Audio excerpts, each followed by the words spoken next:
federal agent stands over the world's most wanted trafficker after a 7-year hunt and says 4 words that end it. Another agent's leaked intelligence nearly gets 51 colleagues killed. A third is dragged off a Guadalajara street and tortured for 30 hours. What follows is a look at 12 DEA agents who crossed the wrong cartels. Section 1. Andrew Hogan. Andrew Hogan grew up far from any border town, in a small community in Kansas, where he worked for a time as a deputy sheriff before a different kind of career pulled at him. He wanted federal work, something with more weight to it, and in the mid-2000s, he applied to the Drug Enforcement Administration and made it through the academy. When he graduated in 2006, the agency sent him west to Arizona, a state that sits close enough to the border that a new agent could expect to be busy from the first week. Hogan did not know it yet, but the cases waiting for him in Arizona would eventually connect to one man, a trafficker who was, at that point, still mostly a rumor, passed between agents rather than a face anyone in Hogan's office had actually chased. That man was Joaquin Guzman Loera, known across Mexico and the United States as El Chapo, a nickname that referred to his short stature but said nothing about the size of what he had built. By the time Hogan started working undercover cases along the Arizona border, Guzman was already the head of the Sinaloa Cartel, an organization that had grown into one of the largest drug trafficking networks in the Western Hemisphere. He had escaped from a maximum security prison in 2001 by hiding inside a laundry cart, a story that had become almost legend by the time Hogan heard it. And for the years that followed, Guzman moved from safe house to safe house, while his cartel kept shipping cocaine, methamphetamine, and marijuana north across the border in quantities that dwarfed most of what other cartels were managing at the time. Hogan's early years with the DEA in Arizona were not spent thinking about Guzman directly. He was assigned to smaller pieces of the puzzle, working undercover to build cases against couriers and mid-level operators who moved drugs and money for the Sinaloa organization. It was slow, patient work, the kind that rarely makes headlines but forms the backbone of almost every major drug investigation. Agents like Hogan spend months building trust with people who do not know they are federal agents, learning names, routes, and patterns, piecing together fragments that eventually connect to something larger. For Hogan, those fragments were slowly pointing toward Sinaloa and toward the man at the top of it. By December of 2012, 6 years into his career, Hogan had been given a much bigger assignment. He moved his wife and children to Mexico City to take charge of the DEA's Sinaloa cartel desk,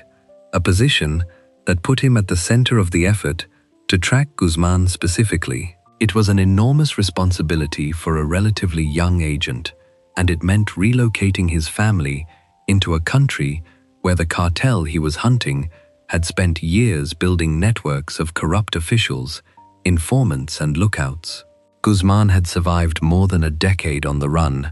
in part because he understood, better than almost anyone, how to read the movements of the people chasing him.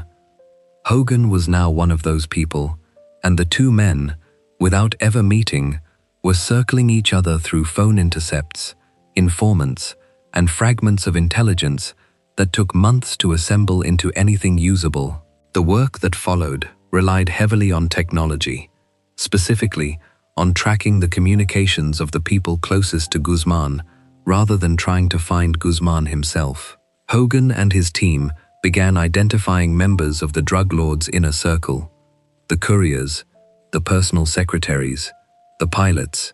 even household staff who worked in his safe houses. Each of these people carried phones, and each phone left a trail. Hogan has said that his team read every message they intercepted,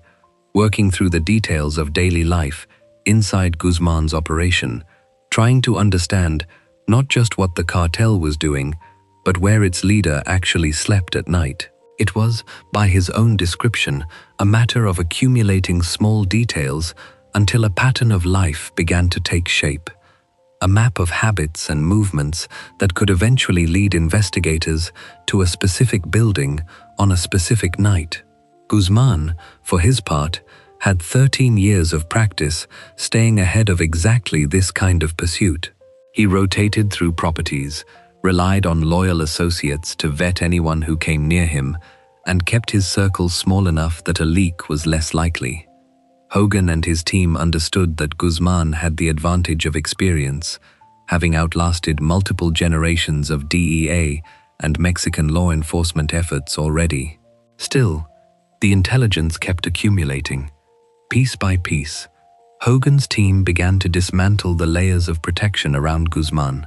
moving closer to his personal secretary, then to the people who managed his day-to-day movements, narrowing the field until the information pointed toward a specific region. That region was Sinaloa itself, the cartel's home territory, a place where the organization had operated for decades and where local loyalty to Guzman ran deep.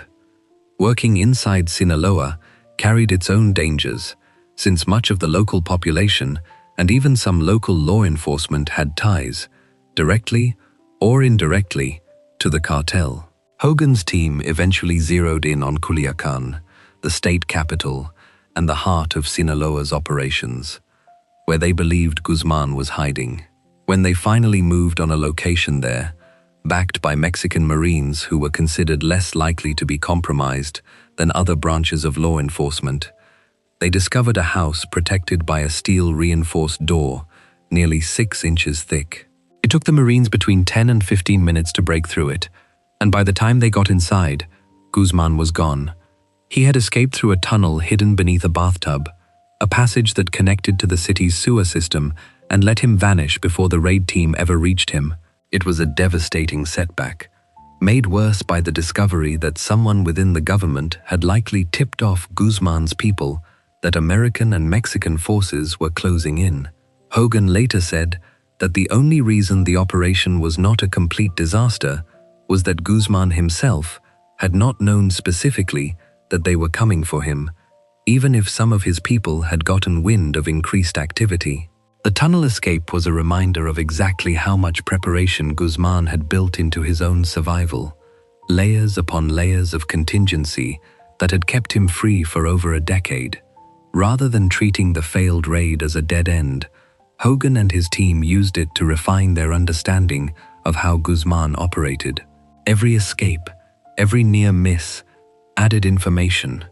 They kept working the intercepted communications, kept mapping the movements of the people closest to him,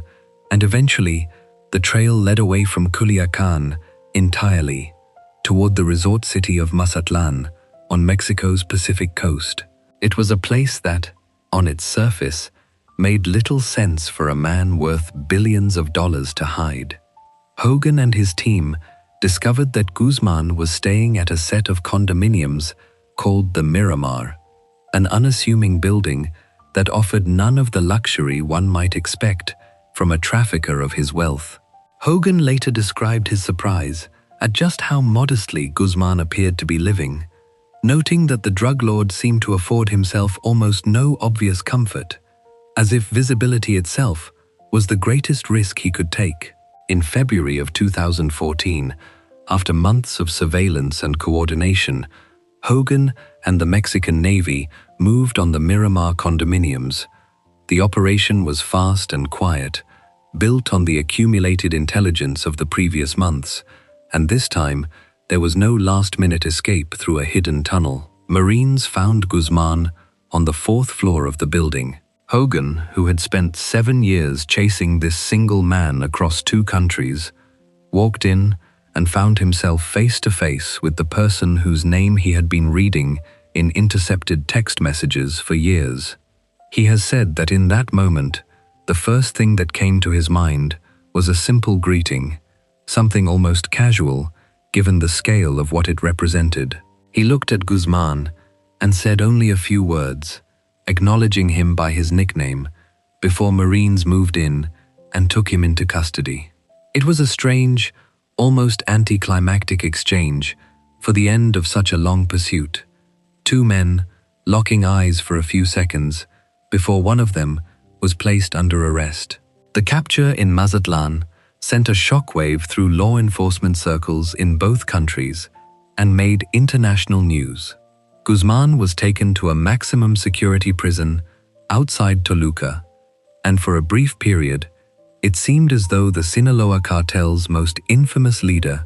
had finally been contained. That containment did not last. In the middle of the following year, Guzman escaped again, this time through an even more elaborate tunnel, nearly a mile long, that had been built specifically to run from a house outside the prison directly to a hole cut into the floor of his cell's shower. The tunnel had ventilation, lighting, and a motorcycle on rails to help move him through it quickly. It was an escape that embarrassed the Mexican government internationally and reignited the search that Hogan and others had worked so hard to close. The third and final capture came in 2016,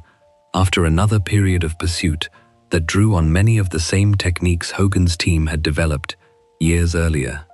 This time, Guzman was extradited to the United States, where he would eventually stand trial and be convicted on a long list of charges related to running a continuing criminal enterprise. He is now serving a life sentence in a federal facility in the United States,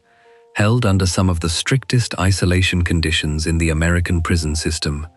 a direct response to his history of successful escapes. For Hogan, the years spent hunting Guzman left a lasting mark on his career and his understanding of what it meant to go up against an organization as entrenched as the Sinaloa cartel. He later wrote about his experience in a book that detailed the operation from his perspective, describing not just the technical work of tracking phones and building intelligence, but the toll that living inside that pursuit took on him personally, including the decision to move his family into a country where the man he was hunting had virtually unlimited resources to identify and threaten anyone connected to the investigation. Hogan has spoken about the calculated risks involved in that choice, acknowledging that danger was a constant presence, but framing his work as part of what he considered his mission as a federal agent. What made Hogan's pursuit of Guzman so significant within the larger history of the DEA's fight against Mexican cartels was the fact that it succeeded almost entirely through patient, methodical intelligence work rather than through any single dramatic breakthrough. There was no informant who simply handed over Guzman's location, no single wiretap that cracked the case wide open. Instead, it was years of small pieces, phone intercepts, pattern of life analysis, and slow relationship building among a team of agents who had to trust that all those details would eventually add up to something. Guzman had built an empire on exactly the kind of secrecy that made this approach so difficult, surrounding himself with loyal family, longtime associates, and geography that favored him at every turn. Hogan's success came from refusing to be discouraged by the setbacks, including a tunnel escape that could have ended the operation in humiliation, and continuing to build the case, piece by piece, until the trail led somewhere solid. The Sinaloa cartel did not collapse after Guzman's final capture and extradition. Organizations of that size rarely disappear when a single leader is removed, and in the years since, factions within Sinaloa have continued to operate, sometimes in open conflict with each other over the territory and influence that Guzman once controlled outright. Still, his capture remains one of the most significant individual achievements in the DEA's decades-long effort against Mexican trafficking organizations. A case built by an agent who spent years of his life quietly assembling a picture of one man's habits until that picture became specific enough to act on. Hogan's story stands as a reminder that some of the most consequential confrontations between American law enforcement and the cartels do not happen in gunfights or ambushes, but in the slow accumulation of intercepted messages and patient observation, carried out by agents willing to live for years inside the shadow of the very organization they are trying to bring down. Before we move on, if you're enjoying this analysis, please consider subscribing. It helps the channel tremendously. Nearly 40 years earlier, in a stretch of desert outside a small Mexican border town,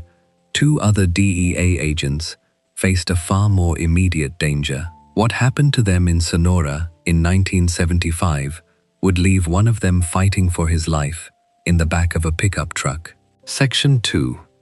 Don Ware and Roy Stevenson. Donald Ware came to federal law enforcement the way many agents of his generation did, working his way up from local policing before finding a place in the growing narcotics enforcement apparatus of the United States government. He began his career in 1967 with the Albuquerque Police Department in New Mexico, learning the basics of investigative work in a city far from the border regions that would eventually define his career. Not long after, he joined the Bureau of Narcotics and Dangerous Drugs, an agency that would later be absorbed into the newly formed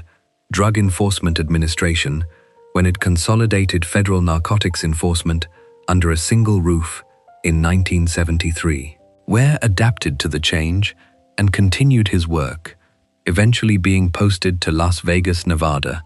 a city that at the time was becoming an increasingly important node in the movement of narcotics across the American Southwest. By the middle of the 1970s, the drug trade moving across the border from Mexico into Arizona and the surrounding states was already a serious concern for federal agents, though it had not yet reached the scale of violence and organization that would define the cartels of later decades. Heroin trafficking in particular was drawing attention along the border, with networks operating out of small Mexican towns that fed product north through informal but increasingly sophisticated smuggling routes. One such network was believed to be operating out of San Luis Rio, Colorado, a town in the Mexican state of Sonora, sitting just across the border from San Luis, Arizona, connected to the American side by little more than a checkpoint and a shared name. Ware, working out of the DEA's Las Vegas office, had been developing information on this particular heroin organization through a confidential informant, the kind of relationship that formed the backbone of most narcotics investigations at the time. To move the case forward, Ware traveled to Arizona to coordinate with other agents in the region and with Mexican authorities who were, at least officially, cooperating in the investigation. There he linked up with Special Agent Wilfred Roy Stevenson, who worked out of the DEA's office in San Luis and knew the area and its dangers far better than a visiting agent from Las Vegas could. Together, the two men planned to make contact with the traffickers directly, setting up what was meant to be a straightforward narcotics purchase, the kind of operation that agents on the border ran with some regularity, even though every one of them carried real risk. On June 9, 1975, Ware and Stevenson drove toward the site where they were supposed to meet the dealers and make the buy. The plan called for a controlled purchase, monitored as closely as the agents could manage, given the limitations of working across an international border with a foreign government's cooperation required for backup. As they approached the meeting location, the two agents were stopped by members of the trafficking organization before they ever reached the negotiation itself. The gangsters ordered them out of the vehicle, and what followed was a search that came dangerously close to ending everything before it truly began. The traffickers found and seized Stevenson's weapon, taking away one of the two agents' only means of defending themselves. They missed the pistol Ware had tucked into his waistband, an oversight that would matter enormously only a short time later. The men beat Ware badly during this initial confrontation, a violent message about who held the power in that moment, out in an isolated stretch of desert with no backup close enough to help. Then the traffickers ordered both agents into the bed of a pickup truck. Stevenson understood immediately what this meant. being loaded into the back of a vehicle by armed men who had already shown a willingness to use violence, was rarely a prelude to release. He was certain they were being driven out to be executed somewhere the bodies would not easily be found, a common enough outcome in cases where smugglers decided that killing an agent was less risky than letting one live to identify them and testify later. With that belief driving him, Stevenson turned to Ware and asked for the gun the traffickers had missed. It was an enormous risk, attempting to overpower armed captors from the confined space of a truck bed, while there was still a chance of survival if they simply cooperated. But Stevenson had made his calculation and believed that waiting for the truck to stop somewhere secluded would be far worse. When the vehicle came to a stop, Stevenson made his move. He jumped from the truck bed and shot the driver in the head, a single desperate action meant to break the situation open before it could close in on them completely. It worked, in the sense that it created chaos rather than a controlled execution.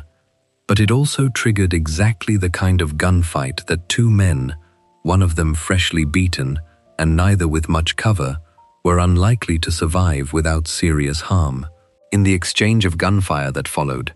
both Stevenson and Ware were shot twice. Stevenson's wounds, while serious, were not immediately life-threatening. Ware's were far worse.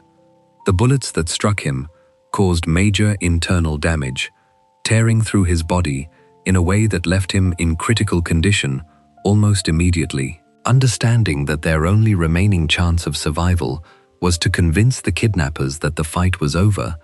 the two agents let themselves go, still on the ground, and pretended to be dead. It was a desperate gamble, built on nothing more than hoping the traffickers, who had just lost their driver and found themselves suddenly exposed after what should have been a simple abduction, would not stay around to confirm the kill. The three remaining kidnappers made their decision quickly. Believing they had killed both agents, they fled the scene, leaving Ware and Stevenson lying in the street where the confrontation had ended. What happened in the time immediately after the kidnappers left is less documented than the ambush itself, but the outcome is clear enough. Both men survived long enough to receive medical attention, though the road ahead for Ware in particular would be long and uncertain. He was rushed into treatment and remained in critical condition for months afterward, undergoing what has been described as extensive medical care and numerous operations to address the damage the gunshots had done to his body. For a man in his position,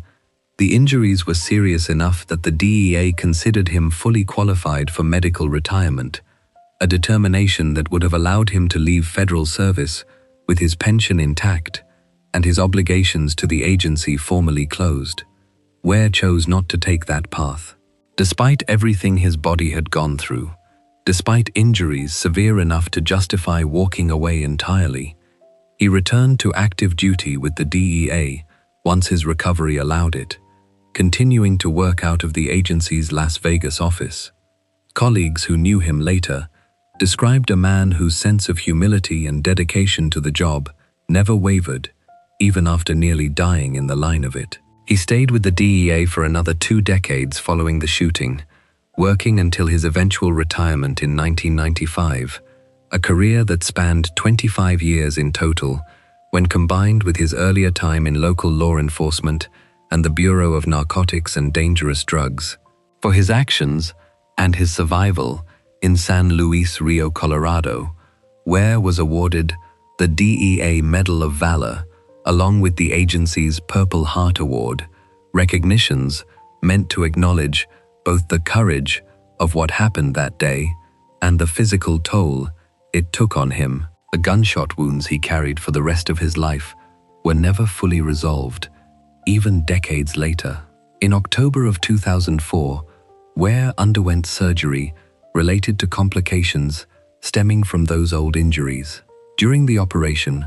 a vein was perforated, a medical error that led directly to his death on the operating table. He was 64 years old. For several years afterward, there was a question of how his death would officially be classified, since it had occurred not in the immediate aftermath of the shooting, but nearly 30 years later,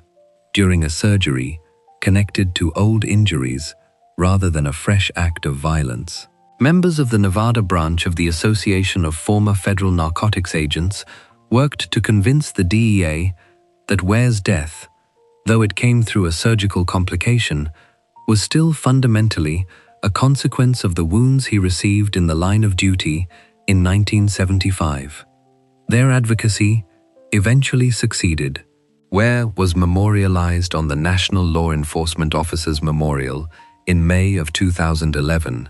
nearly 7 years after his death, and was added to the DEA's own Wall of Honor the following day, a formal acknowledgement that his death, however delayed, traced its cause directly back to that afternoon in the Mexican desert. Stevenson, whose split-second decision to grab Ware's hidden weapon likely saved both their lives, continued his own career with the agency as well, though his story has remained less publicly documented than Ware's in the years since. What both men shared,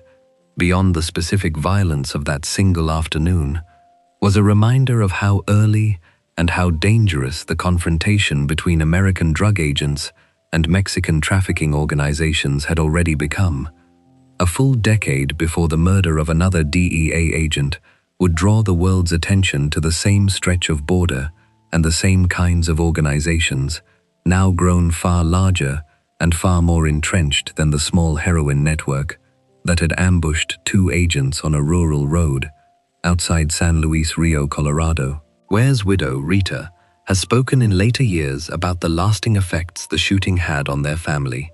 describing a husband who never lost his belief in the value of the work, despite nearly losing his life to it. She has described him as a man who loved putting people who caused harm behind bars,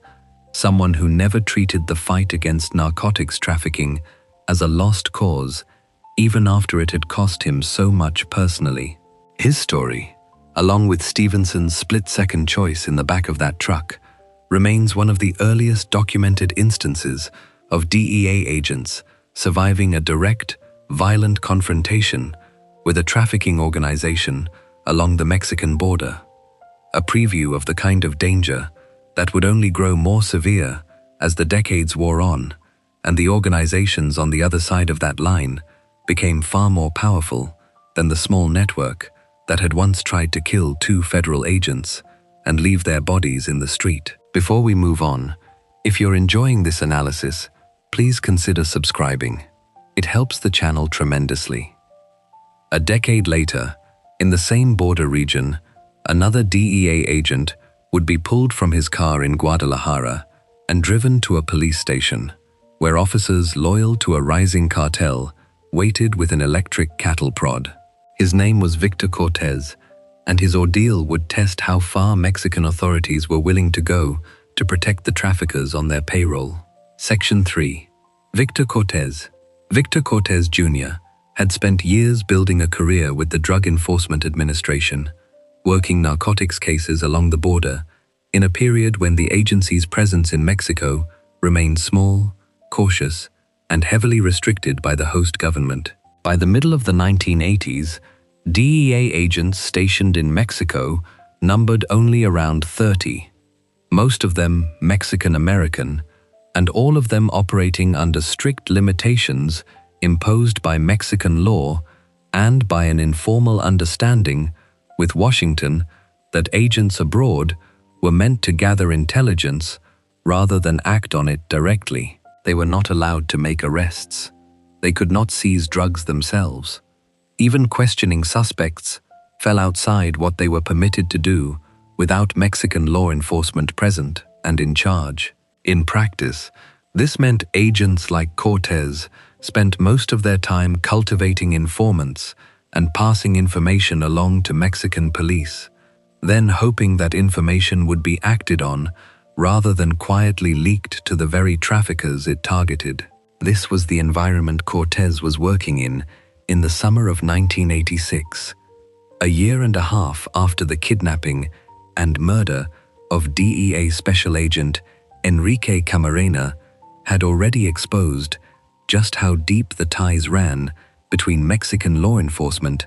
and the country's most powerful drug organizations. Camarena's death had not ended the Guadalajara cartel's operations, nor had it severed the relationships between traffickers and the police officers who protected them. If anything, the cartel's leadership understood by this point that killing an American federal agent carried serious costs. But they had also learned that Mexican authorities, particularly at the state and local level, could still be relied upon to act on their behalf when it mattered. Cortez, continuing his work in the region, was about to discover exactly how far that protection extended. In the weeks before his own ordeal, Cortez had been involved in a significant success for the DEA's efforts in the area,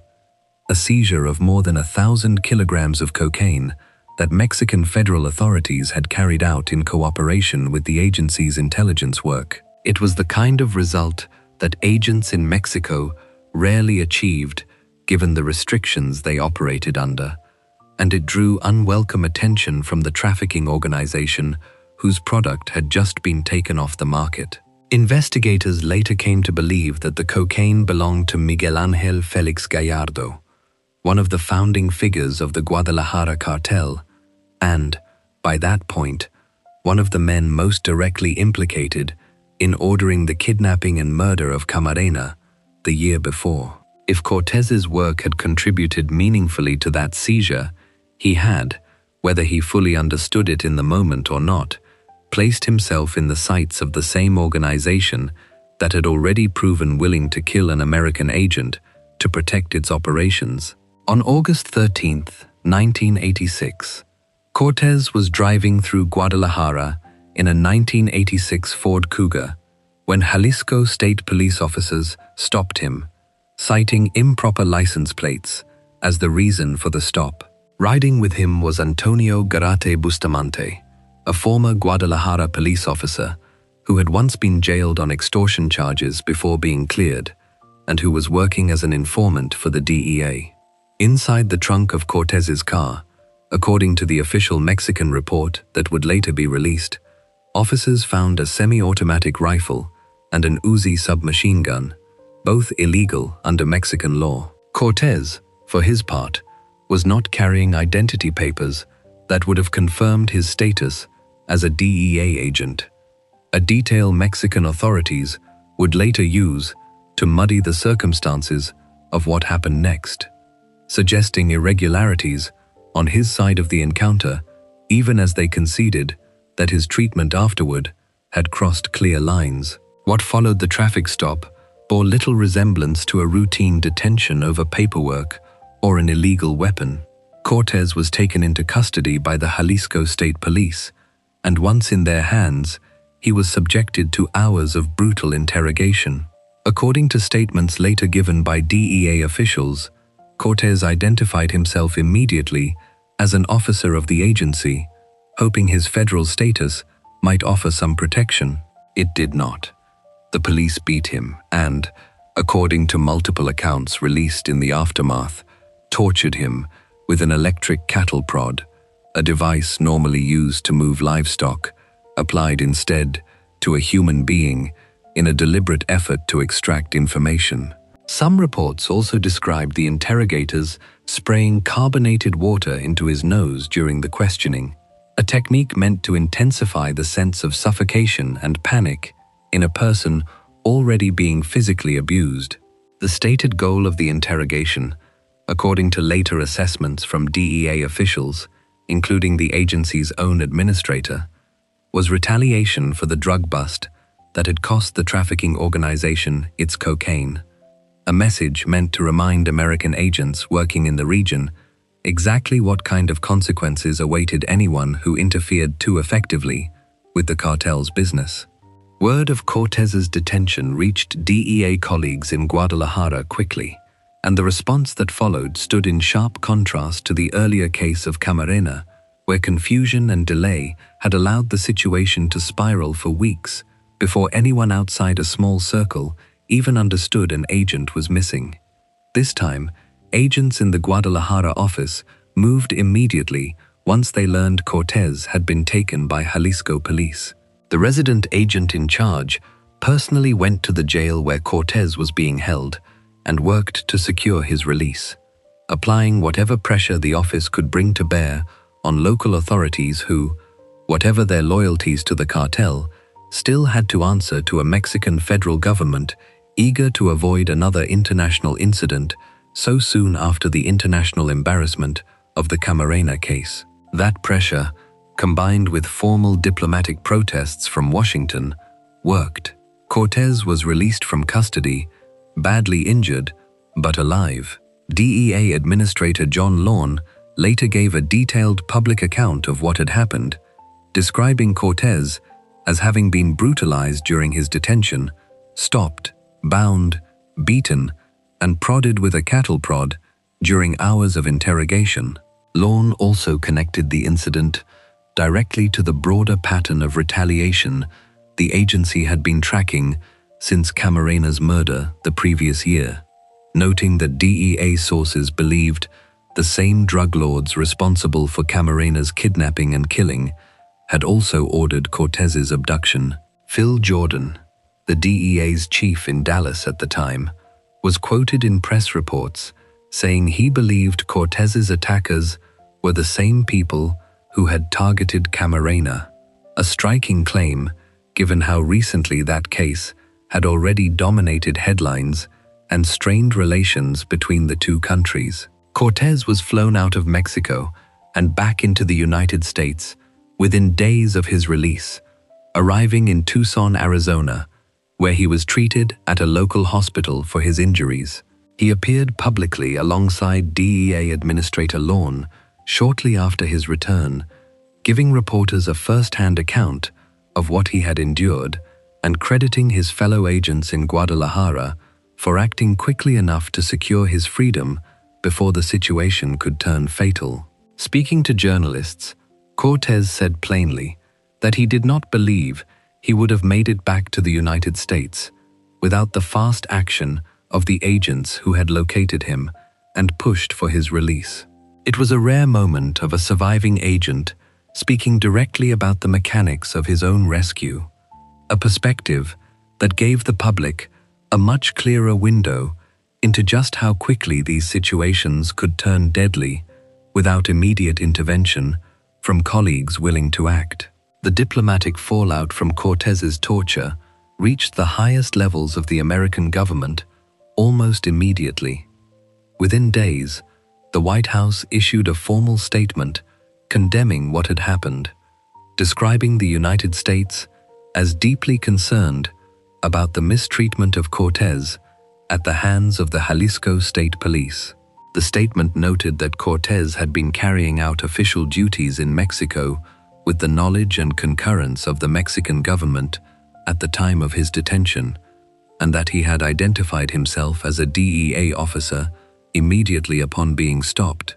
a fact the statement emphasized as making the subsequent torture even less defensible. The White House called the detention unprovoked and totally unjustified, language rarely used so bluntly in official diplomatic communications between two governments that, at least on paper, were supposed to be cooperating closely on narcotics enforcement. The incident also reignited public debate inside Mexico over the presence of American drug agents operating within its borders. Mexican newspapers, including the country's most influential outlet at the time,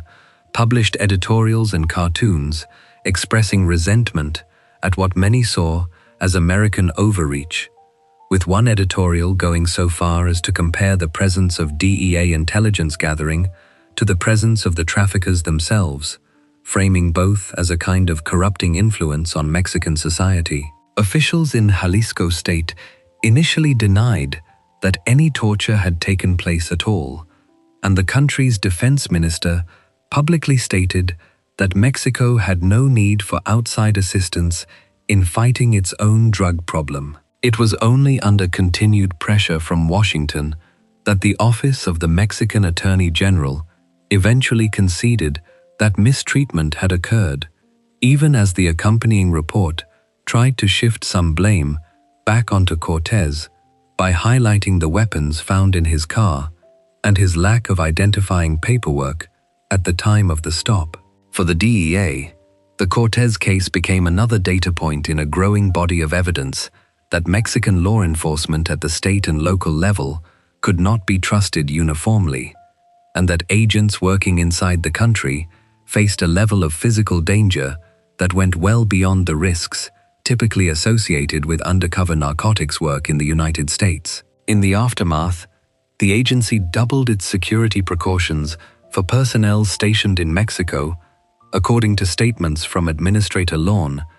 though the practical limits imposed by Mexican sovereignty meant there was only so much protection Washington could guarantee for agents operating on the ground in cities like Guadalajara.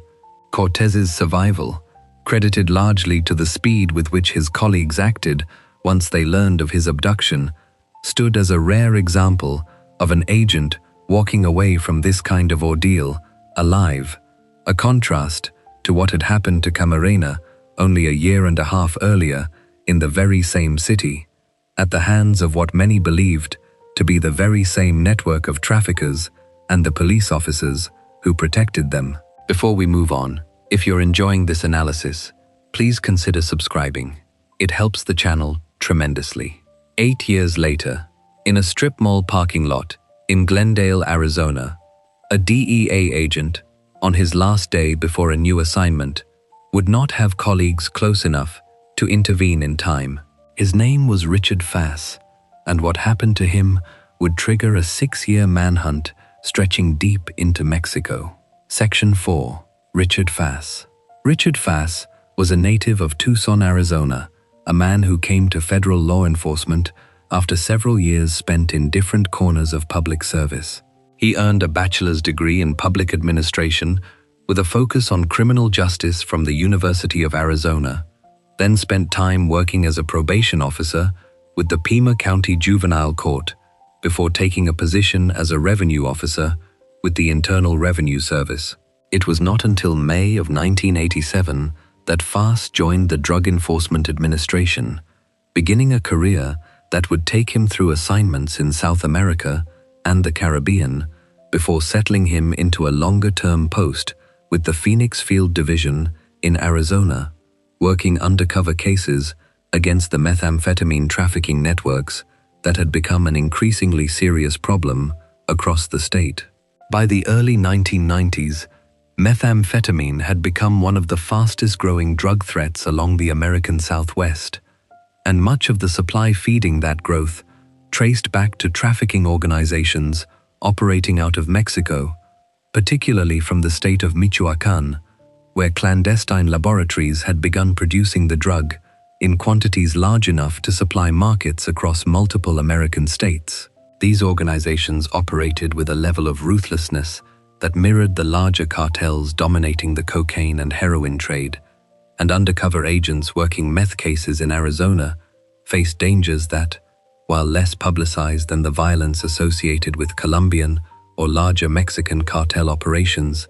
were every bit as real. Fass, working undercover in the Phoenix area, had built a reputation among colleagues as a dedicated and capable agent, someone willing to take on the kind of direct, personal risk that undercover narcotics work demanded. By the summer of 1994, Fass had received new orders. After years of work in Arizona, he was being transferred to the DEA's Monterrey, Mexico resident office,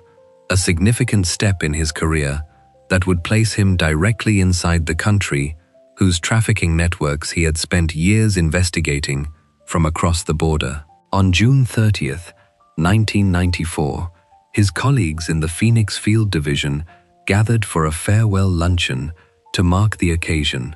celebrating what should have been a proud transition to a new chapter of his career. At that luncheon, colleagues presented him with a plaque inscribed with words from Theodore Roosevelt, a passage about the credit belonging to the person actually in the arena, someone willing to spend himself in a difficult cause, even at the risk of failure. It was meant as a tribute to the kind of work Fass had built his career around. None of the agents in that room could have known that within hours, those words would take on a far darker resonance. That same day, following the luncheon, Fass went out on what was meant to be one final undercover operation before his departure for Mexico.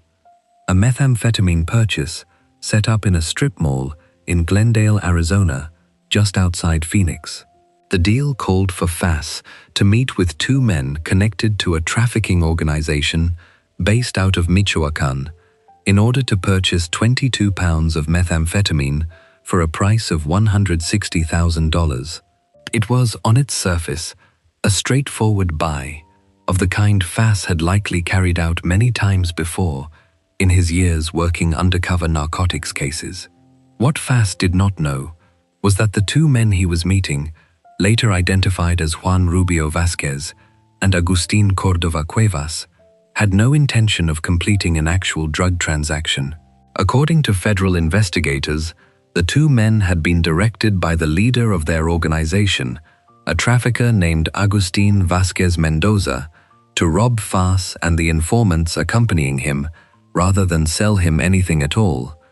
then to kill the agent to eliminate any risk of identification or prosecution afterward. The meeting took place in the parking lot of the strip mall, with Fass and his informants meeting the two men to close what they believed was a legitimate deal. Once Fass showed the men the money he had brought for the purchase, the two suspects made a phone call to Vasquez Mendoza,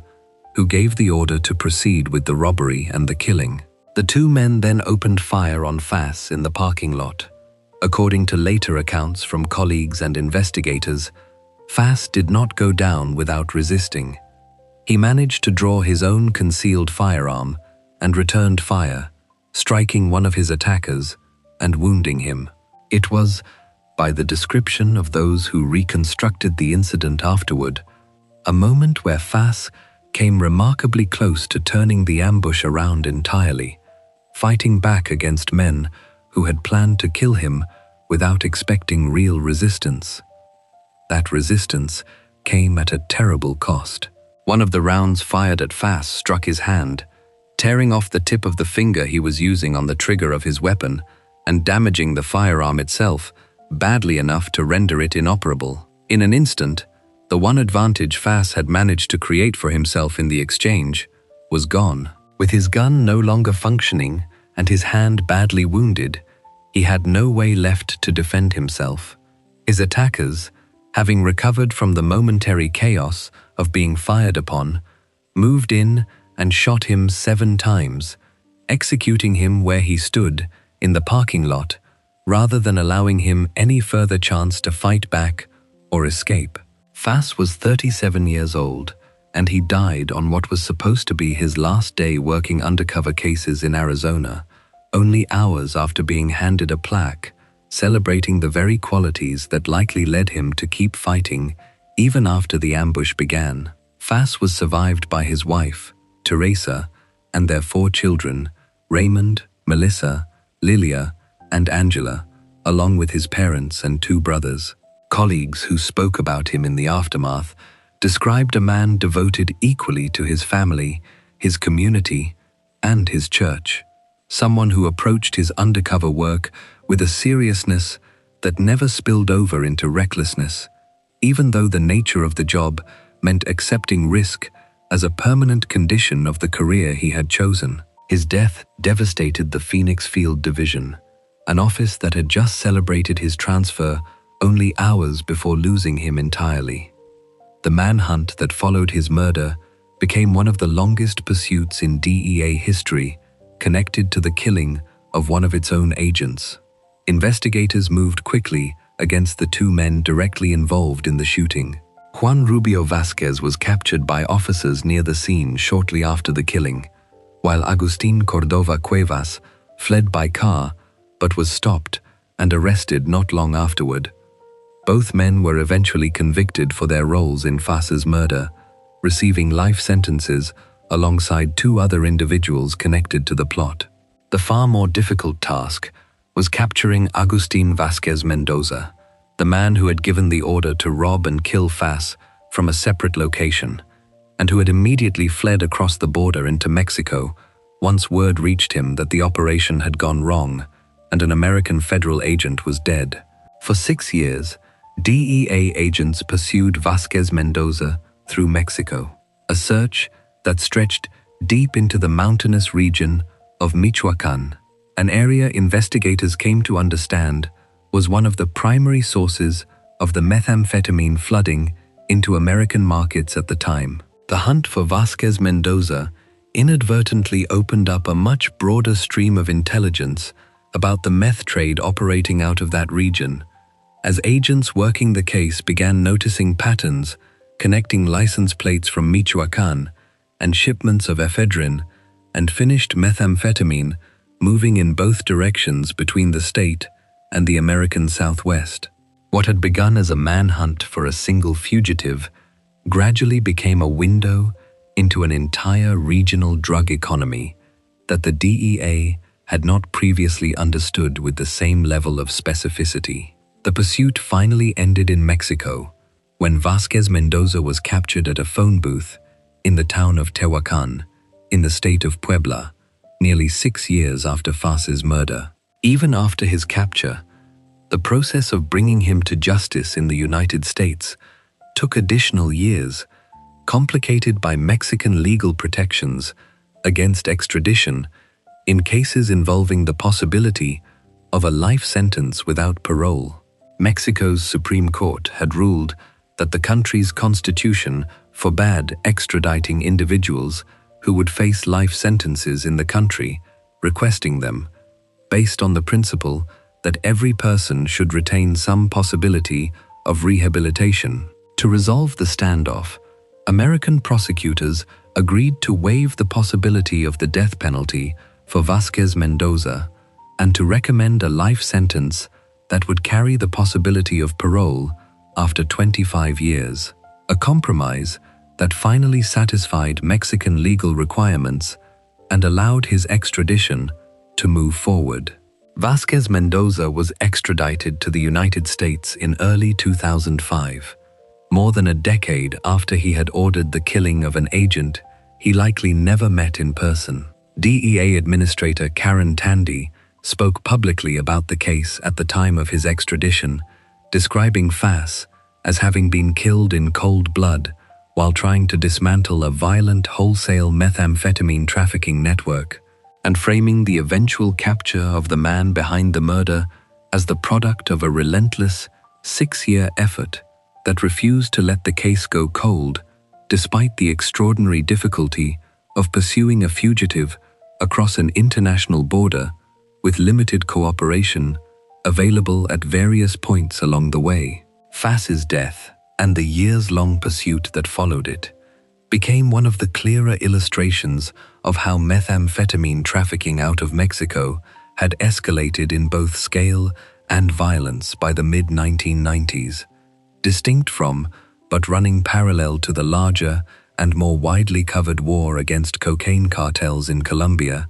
and against the diminished but still dangerous remnants of the Guadalajara cartel's network inside Mexico itself. The organization responsible for his death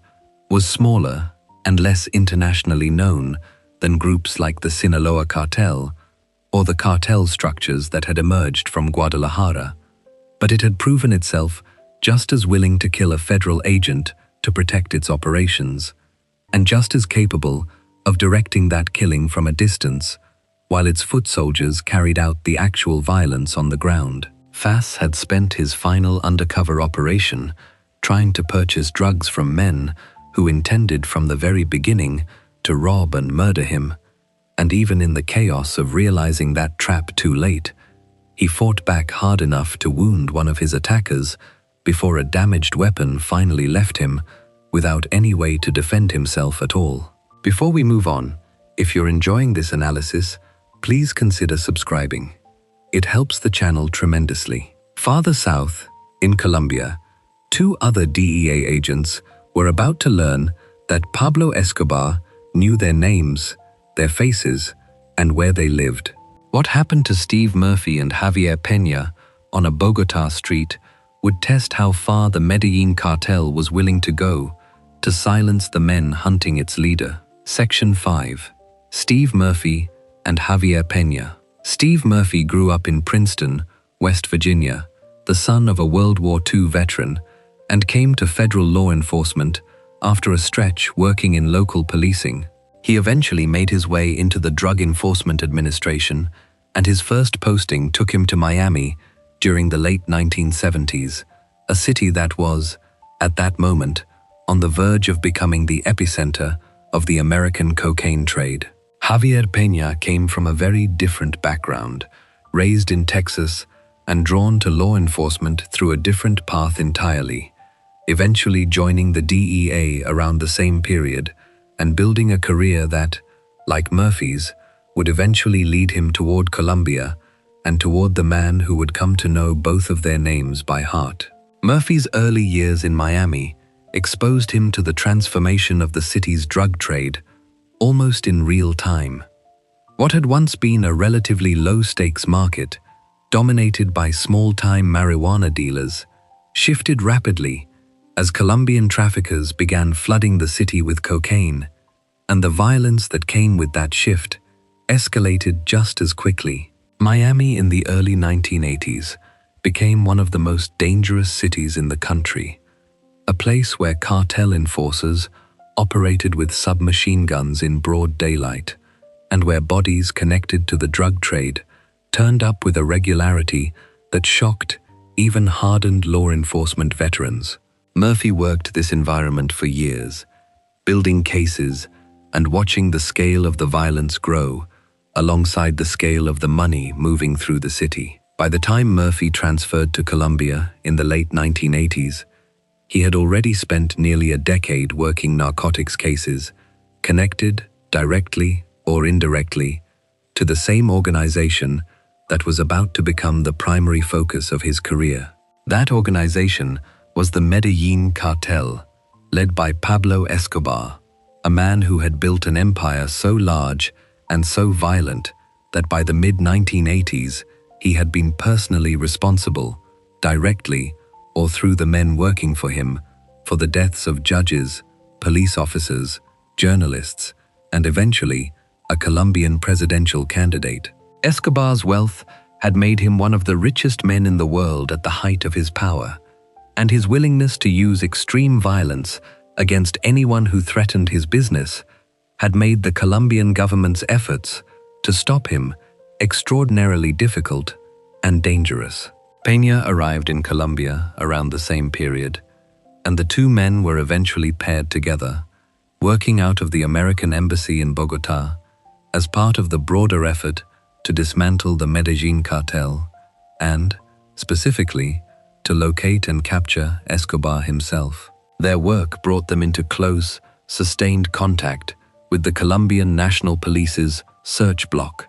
an elite unit trained and supported by American law enforcement and military personnel, specifically to hunt Escobar and his top lieutenants. The Search Block operated out of a police garrison in Medellin, staffed by hundreds of officers working around the clock, though even within that unit, there were concerns about corruption since Escobar's wealth had allowed him to buy influence inside nearly every institution he came into contact with, including, at times, members of the very police force tasked with capturing him. Murphy and Peña spent long stretches of their assignment working directly out of that garrison, embedding themselves with the Colombian officers hunting Escobar and trying to build the kind of trust that would let them separate reliable partners from those who might be quietly reporting back to the cartel. It was exhausting, dangerous work, made more difficult by the knowledge that Escobar's organization had eyes and ears throughout much of Colombian law enforcement and government. Murphy has since described the experience of watching Colombian police colleagues die in the course of the operation, recalling nights spent at funeral homes that had entire rooms filled with caskets of officers killed in a single operation, a scale of loss that few American law enforcement agencies had ever had to process in their own line of work. What made the danger surrounding Murphy and Peña particularly acute was the fact that Escobar knew exactly who they were. Colombian intelligence services intercepted phone conversations in which Escobar referred to the two American agents by name, discussing them as targets in his ongoing effort to intimidate and eliminate anyone working against his organization. He reportedly placed a bounty on their heads, a detail both men have spoken about publicly in the years since, describing the strange experience of knowing that one of the most dangerous men in the world was aware of their presence in the country and had assigned a specific dollar value to having them killed. It was an entirely different category of danger from the general risks associated with narcotics work, a targeted threat aimed specifically at two individuals whose names and faces Escobar's organization had gone out of its way to learn. The threat became concrete enough that DEA officials in the region made the decision to move Murphy out of his original living arrangement, a downtown apartment he had grown to like, and into a more secure part of the city, closer to where the American ambassador lived, a neighborhood with heavier private security and more defensible housing. Murphy has described the psychological toll of those weeks following the initial threat, saying that knowing the world's most notorious drug trafficker was actively looking for him made it difficult to relax or sleep normally. Even as he continued showing up for work each day and trying not to let his colleagues see how much the threat weighed on him, his greater fear, by his own account, was not the danger itself, but the possibility that the DEA might decide the risk was too high and pull him out of the country entirely, ending his role in an investigation he had already committed years of his life to. One especially dangerous moment came when Murphy and his wife, Connie, were driving through Bogota and found themselves approached by three men who came up to the driver's side door and began yelling at them in Spanish to get out of the vehicle. In the immediate aftermath of learning that Escobar knew his name and had placed a price on his life,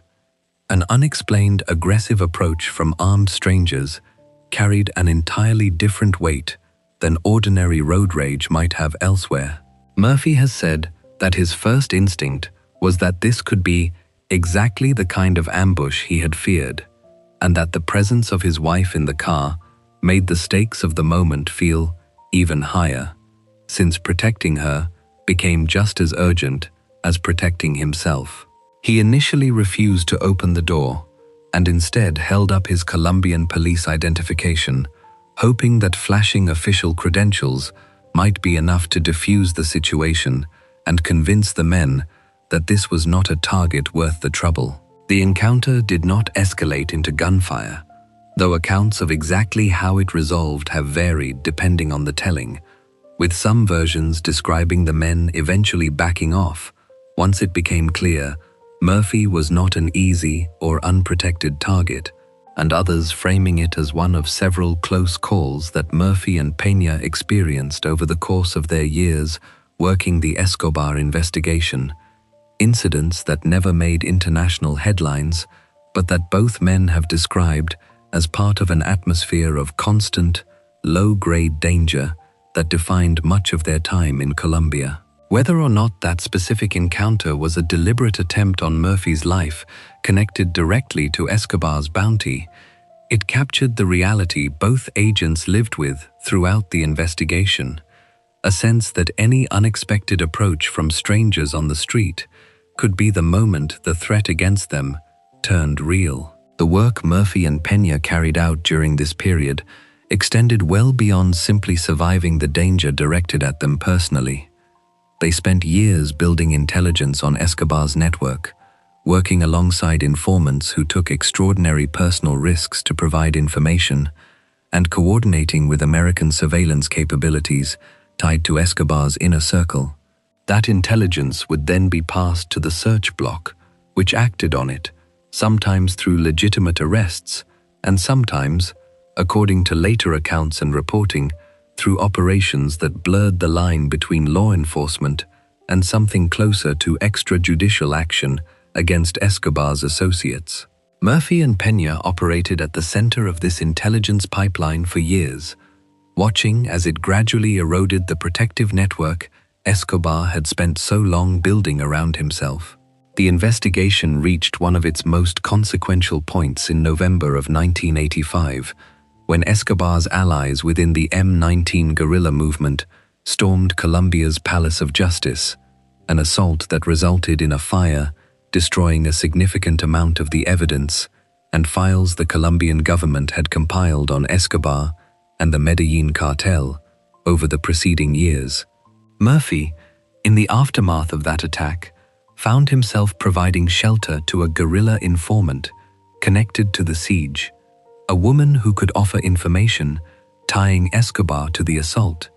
and his wife Connie helped arrange her safe passage out of the country under the cover of working for the American embassy. It was the kind of improvised, high-stakes decision-making that defined much of the investigation, agents and their families finding themselves pulled directly into operational roles that went well beyond the formal boundaries of their assignments. By 1989, the pressure on Escobar had escalated to the point that the cartel leader made an attempt to remove his family from the country entirely, first attempting to relocate them to the United States, and then, when that failed, to Germany. Murphy and Peña were both aboard the flight that carried Escobar's wife and children out of Colombia, part of the broader surveillance effort tracking the movements of anyone connected to the cartel leader. German authorities, warned in advance by both Colombian police and the DEA, refused entry to the family and deported them immediately back to Colombia, a diplomatic maneuver that further isolated Escobar at a moment when his organization was already under intense pressure on multiple fronts. The investigation that Murphy and Peña had spent years building toward finally reached its conclusion in December of 1993, when Colombian National Police, using American-supplied surveillance technology to trace one of Escobar's phone calls to his family, located him in a middle-class neighborhood in Medellin called Los Olivos. Escobar was killed attempting to escape across the rooftops of adjoining houses, shot as he ran,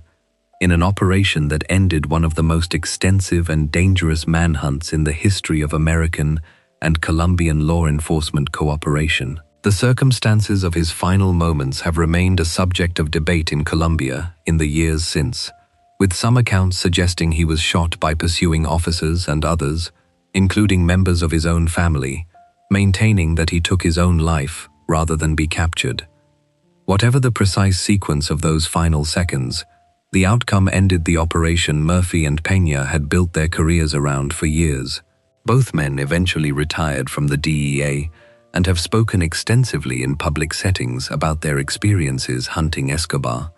work that later formed the basis for the Netflix series that dramatized much of their investigation, though both have been careful in interviews to distinguish between the dramatized version of events and what actually happened during their years in Colombia. They have described their motivation for speaking publicly as an effort to preserve an honest record of history, emphasizing repeatedly that the violence and loss of life connected to Escobar's cartel were not exaggerated for entertainment, but represented genuine atrocities that claimed thousands of lives, most of them Colombian civilians and police officers who bore the overwhelming majority of the human cost of the war against Escobar's organization. Peña has estimated that Escobar was directly or indirectly responsible for as many as 10,000 deaths, with some estimates offered by people who worked closely with the cartel running even higher. For Murphy in particular, the years in Colombia represented a defining stretch of a long career, one that began with routine narcotics work in Miami and ended with his name spoken aloud by the world's most wanted drug trafficker, discussed as a target worth eliminating. He has described the toll that knowledge took on him at the time, the disrupted sleep,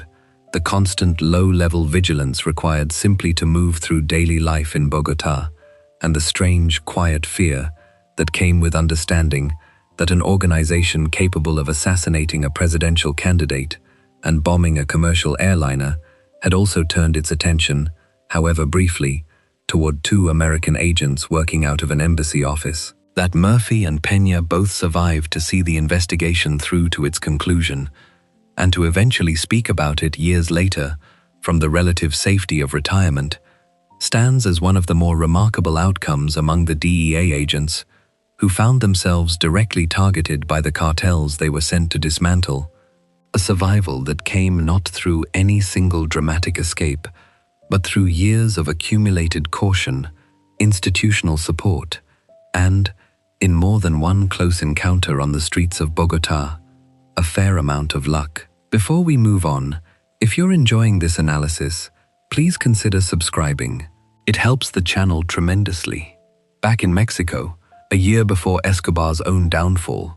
another DEA agent had already paid the price that Murphy and Peña narrowly avoided. His name was Enrique Camarena, and the 30 hours he spent inside a house in Guadalajara would change the DEA forever. Section 6. Enrique Camarena. Enrique Camarena Salazar was born on July 26, 1947, in Mexicali, Mexico. Though his family moved to the United States while he was still young, eventually settling in Calexico, California,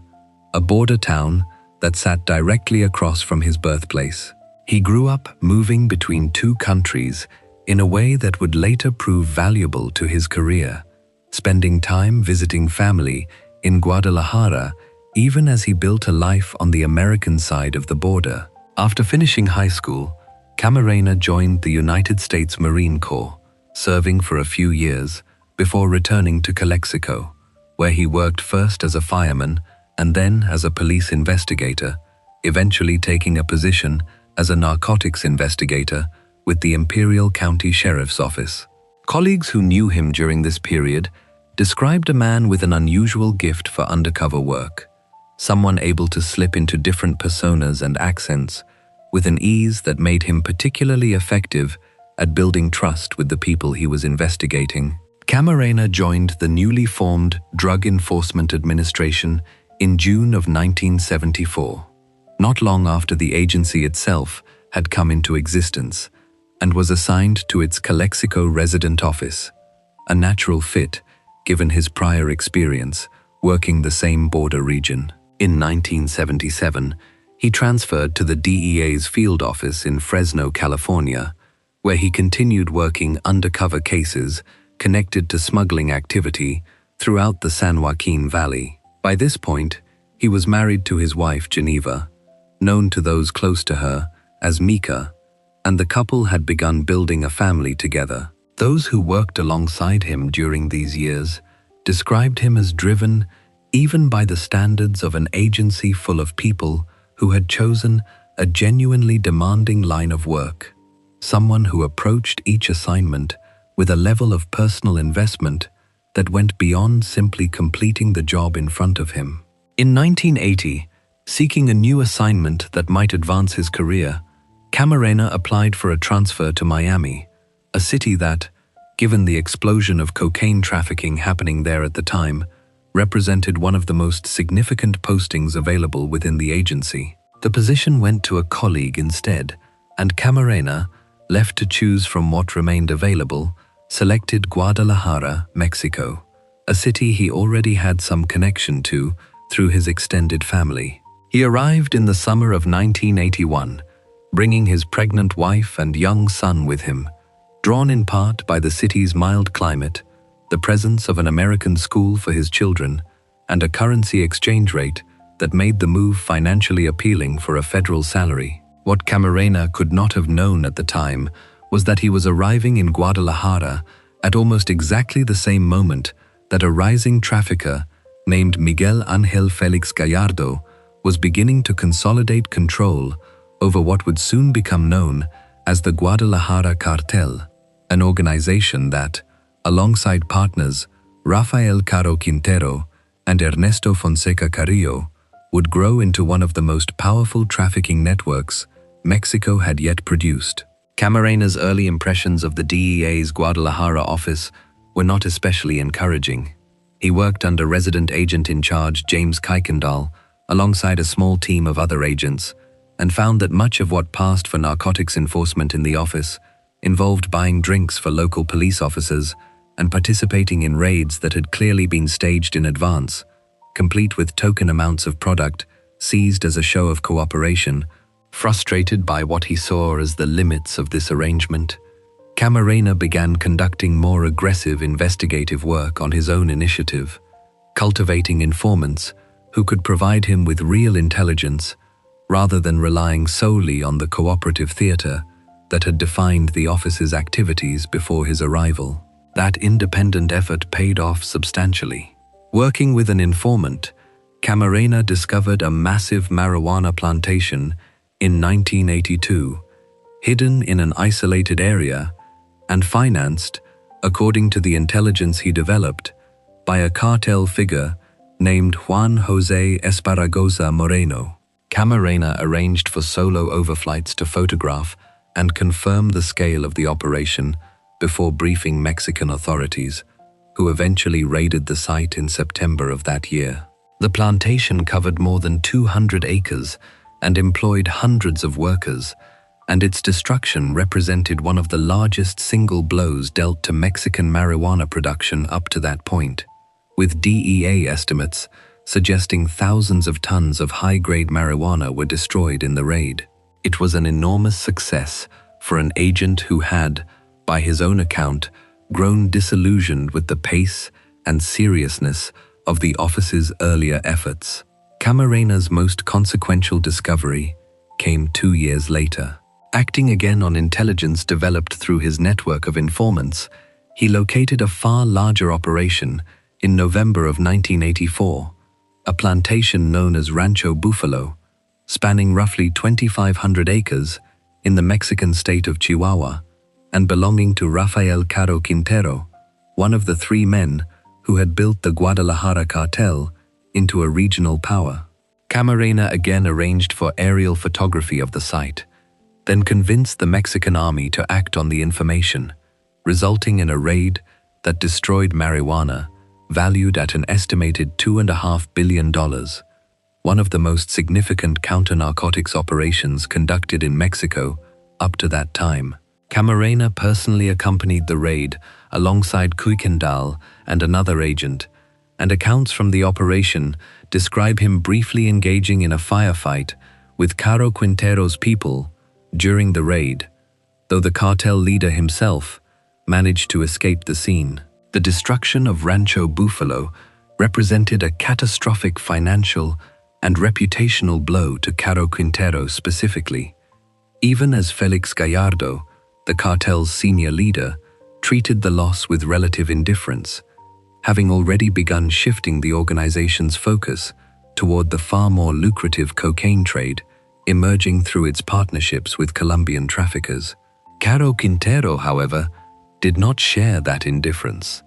Investigators later determined that he blamed Camarena directly and personally for the raid, and that this resentment, combined with growing paranoia fueled by his own escalating cocaine use,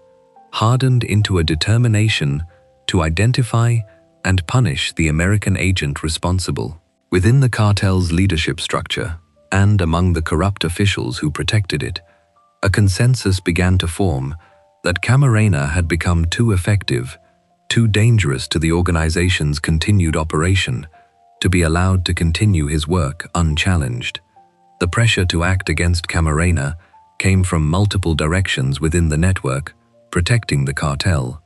not solely from Caro Quintero's personal desire for revenge. Investigators later established that officials within Mexico's Dirección Federal de Seguridad, the country's internal intelligence agency at the time, had significant financial ties to the cartel and feared that continued American investigation, driven by Camarena's aggressive intelligence gathering,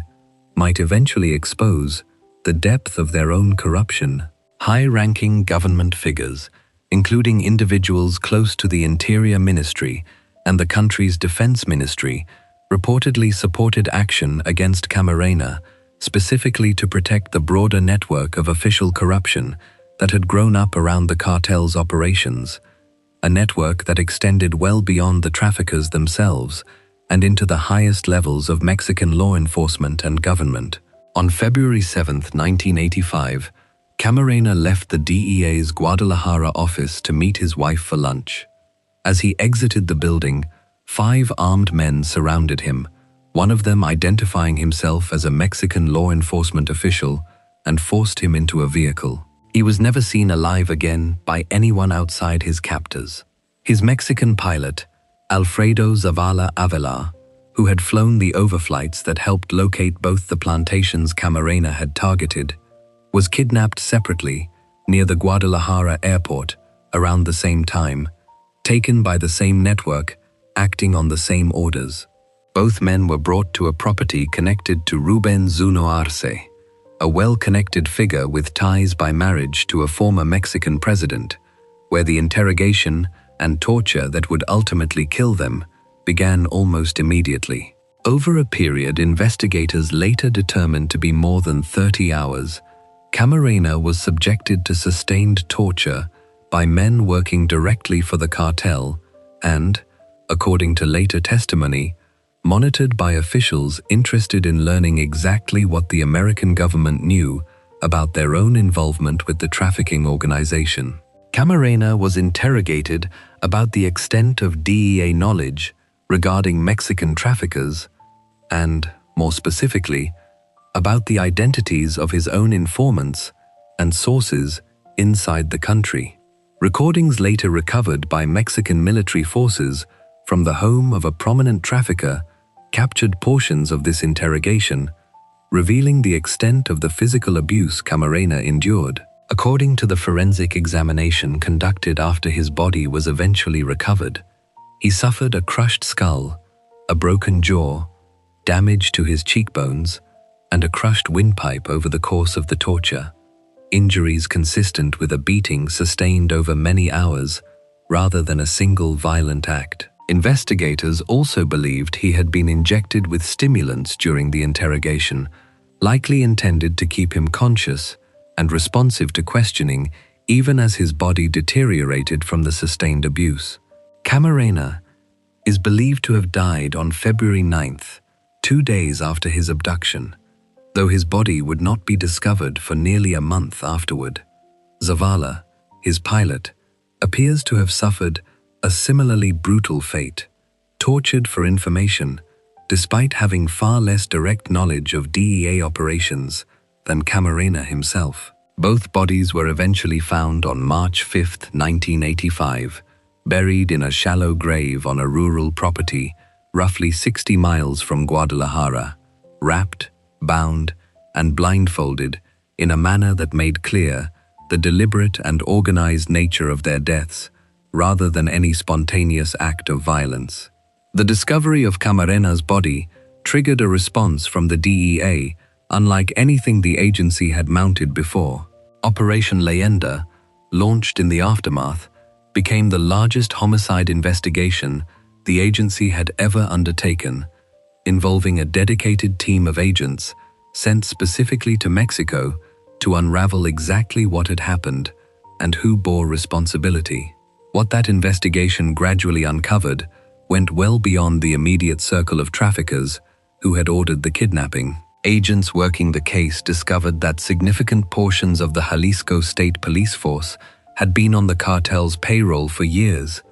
that the officers who had actually carried out Camarena's abduction were themselves working for the Dirección Federal de Seguridad, and that corruption connected to the case extended into the offices of Mexico's Federal Judicial Police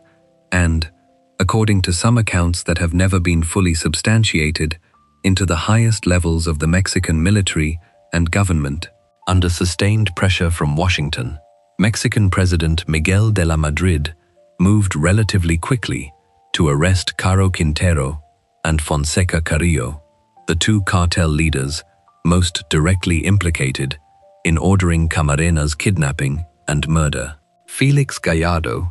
the third and most senior figure in the Guadalajara cartel's leadership, avoided arrest for several additional years, protected by political connections that allowed him to continue operating even as pressure mounted against the organization's other leaders. He was eventually captured in 1989, though, even from custody, he continued exerting influence over the trafficking networks that had grown out of the cartel's eventual fragmentation into smaller organizations, several of which would go on to become some of the most powerful and dangerous cartels operating in Mexico in the decades that followed. Caro Quintero's own path through the Mexican legal system proved considerably more complicated. Convicted and sentenced to 40 years in prison for his role in Camarena's kidnapping and murder, he had his sentence overturned by a Mexican appeals court in 2013 on procedural grounds, walking free after 28 years behind bars, despite the severity of the crime he had been convicted of. He returned to trafficking almost immediately, becoming involved in violent territorial conflicts in the northern Mexican state of Sonora over the following decade. He was recaptured by Mexican forces in July of 2022, found hiding in brush near the border between Sinaloa and Chihuahua with the help of a search dog, and was finally extradited to the United States in February of 2025, arriving to face charges including leading a continuing criminal enterprise, an offense that carries the possibility of the death penalty. He appeared in a Brooklyn federal courtroom the following month, nearly 40 years after Camarena's death, to answer for a killing that had shaped the trajectory of the DEA's entire relationship with Mexico in the decades since. Camarena's murder produced consequences that extended well beyond the individual prosecutions connected to his death. In direct response to the killing, the United States passed the Anti-Drug Abuse Act of 1986, legislation that dramatically expanded the DEA's authority, funding, and international reach, giving the agency tools and resources that agents working in Mexico during Camarena's own tenure had never had access to. The law also gave Washington the ability to withhold certain resources from foreign governments that failed to cooperate adequately on drug enforcement, a mechanism specifically designed to force greater cooperation from countries like Mexico, where corruption had allowed organizations like the Guadalajara Cartel to operate with a level of protection that had ultimately cost Camarena his life. Camarena was survived by his wife and their 3 sons, Enrique, Eric, and Daniel, along with sisters who had themselves worked for the DEA in various capacities over the years. He received, posthumously, the Administrator's Award of Honor, the highest recognition the agency can bestow, and remains, decades after his death, one of the most widely commemorated figures in DEA history. His story told and retold through books, television dramatizations, and annual observances within the agency, meant to keep the memory of what happened to him and the lessons drawn from it alive for generations of agents who never knew him personally, but who continue to work in an environment his death fundamentally reshaped. In 2025, the DEA dedicated its annual National Drug Threat Assessment to his memory, a gesture that underscored just how deeply his case continues to inform the agency's understanding of the risks its agents face and the lengths some organizations will go to protect themselves from effective investigation. Before we move on, if you're enjoying this analysis, please consider subscribing. It helps the channel tremendously. Not every threat to a DEA agent came from a cartel gunman. Sometimes, it came from within the agency itself. In Colombia, one agent's slow slide into a cartel's orbit would end with him admitting, on his way to prison, that he had become the very thing he was sent to fight. Section 7. Jose Irizarry. Jose Irizarry joined the Drug Enforcement Administration with what colleagues later described as genuine enthusiasm, a young agent from Puerto Rico who had entered federal law enforcement roughly 2 decades before his career would collapse into one of the most damaging corruption scandals the agency had faced in its history. He built his early reputation working undercover money laundering investigations a specialized and highly sensitive area of narcotics enforcement that required agents to move large sums of cash through international financial systems, posing as launderers themselves in order to gain the trust of the criminal organizations whose money they were secretly tracking. It was demanding, technical work that few agents within the agency were equipped to handle, and Irizarry, by most accounts, was genuinely skilled at it. The nature of undercover money laundering work placed agents like Irizarry in an unusual position compared to most other DEA operations. Rather than simply gathering intelligence from a distance, these agents had to actively participate in financial transactions that mimicked, in most practical respects, the real laundering operations run by drug trafficking organizations, moving cash through shell companies and international bank accounts in order to build cases against the cartels supplying that money in the first place. Every year, the DEA quietly moved tens of millions of dollars through these operations on behalf of some of the most violent trafficking organizations in the world, a practice that, while sanctioned and understood as necessary within the agency, also created enormous opportunities for the line between undercover work and actual criminal enrichment to blur for any agent inclined to take advantage of it. Irizarry's personal financial troubles began years before his corruption came to light. He filed for personal bankruptcy protection in 2010, a detail that, combined with a documented failure to pass a required polygraph examination at some point in his career, might have raised concerns about his suitability for continued access to sensitive financial operations. Those warning signs did not prevent the DEA from continuing to entrust him with exactly that kind of access. Around the same period, Irizarry developed a close personal relationship with a man later identified by investigators as a suspected money launderer, a relationship serious enough that the man eventually became the godfather of Irizarry's twin daughters, born to Irizarry and his Colombian wife. The closeness of this relationship, forbidden under federal guidelines that explicitly barred agents from developing personal ties with informants and criminal associates, appears to have gone largely unchecked by DEA supervisors for years. What followed was a scheme that prosecutors would later describe as spanning roughly a decade, during which Irizarry used his position and expertise to divert approximately $9 million from undercover DEA money laundering investigations into accounts he and his co-conspirators controlled. According to court documents, Irizarry filed false reports to cover the diversion of these funds and directed DEA staff to wire money that was supposed to be used for legitimate undercover stings into international accounts tied to himself and his associates instead. In exchange for facilitating these diversions and providing cover for the broader scheme,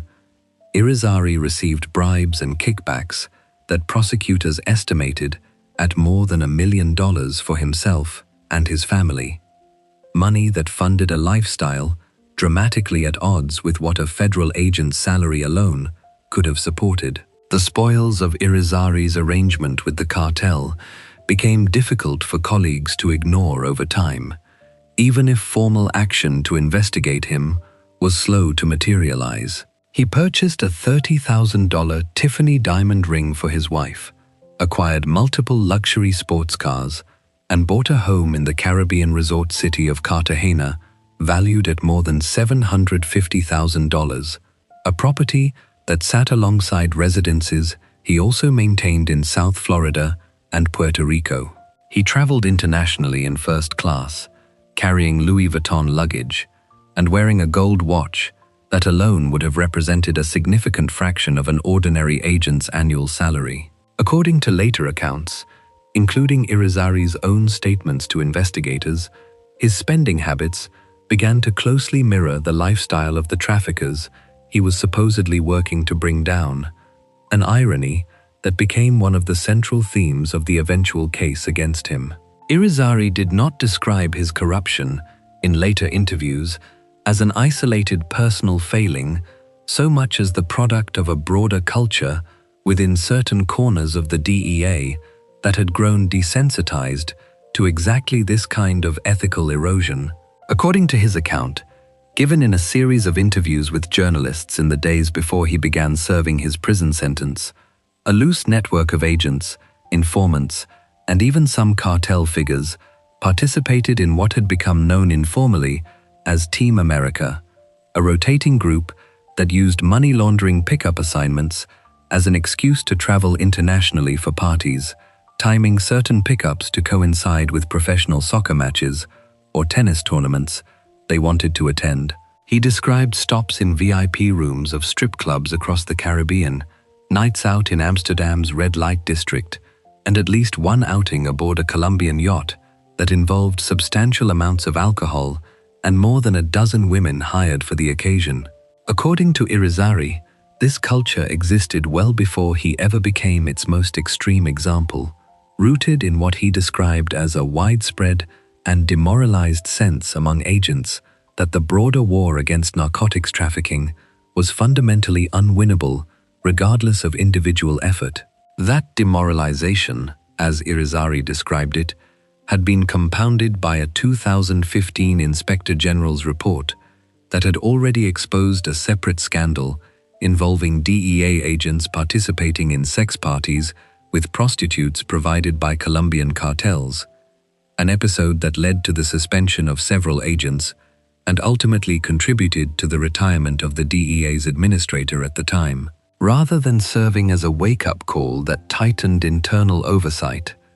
Irizarry suggested that the earlier scandal had, if anything, normalized exactly the kind of overly familiar relationships between agents and the criminal networks they were meant to be investigating that would eventually define his own downfall. Irizarry's spending and behavior eventually became too conspicuous to ignore entirely. His resignation from the DEA came in 2018, though the full scope of his conduct did not become publicly clear until federal investigators built a 19-count indictment against him that included conspiracy to commit money laundering, honest services wire fraud, bank fraud, and aggravated identity theft. He pleaded guilty to all 19 counts in September of 2020, admitting in detail to the mechanics of the scheme he had run for years, and cooperated extensively with federal investigators in the aftermath of his plea, providing information that implicated a number of other current and former DEA agents and prosecutors in conduct he alleged had either directly enabled his corruption or, at minimum, willfully ignored clear warning signs over an extended period. In December of 2021, Irizarry was sentenced in federal court in Tampa, Florida, to 145 months in prison, more than 12 years, for his role in the scheme. His attorney, arguing for leniency at sentencing, told the court that Irizarry had effectively been schooled in corruption by the very institution he worked for, describing an environment where accepting money and gifts from criminal informants had become normalized to the point that agents stopped recognizing it as a serious breach of their oath. The federal judge overseeing the sentencing expressed her own disgust during the proceeding, not only with Irizarry's conduct, but with what she described as a broader failure within the DEA to prevent exactly this kind of corruption from taking root, stating openly in court that other agents who had been drawn in by what she called the allure of easy money needed to be investigated as well, and warning that Irizarry, whatever his own culpability, was far from the only person implicated in the patterns of behavior his case had exposed. Irizarry addressed the court directly at his sentencing, breaking down as he spoke about the difficulty of explaining to his two young daughters why their father would be absent from their lives for more than a decade. He acknowledged full responsibility for his actions while maintaining that his personal financial gain from the scheme, roughly $600,000 by his own accounting,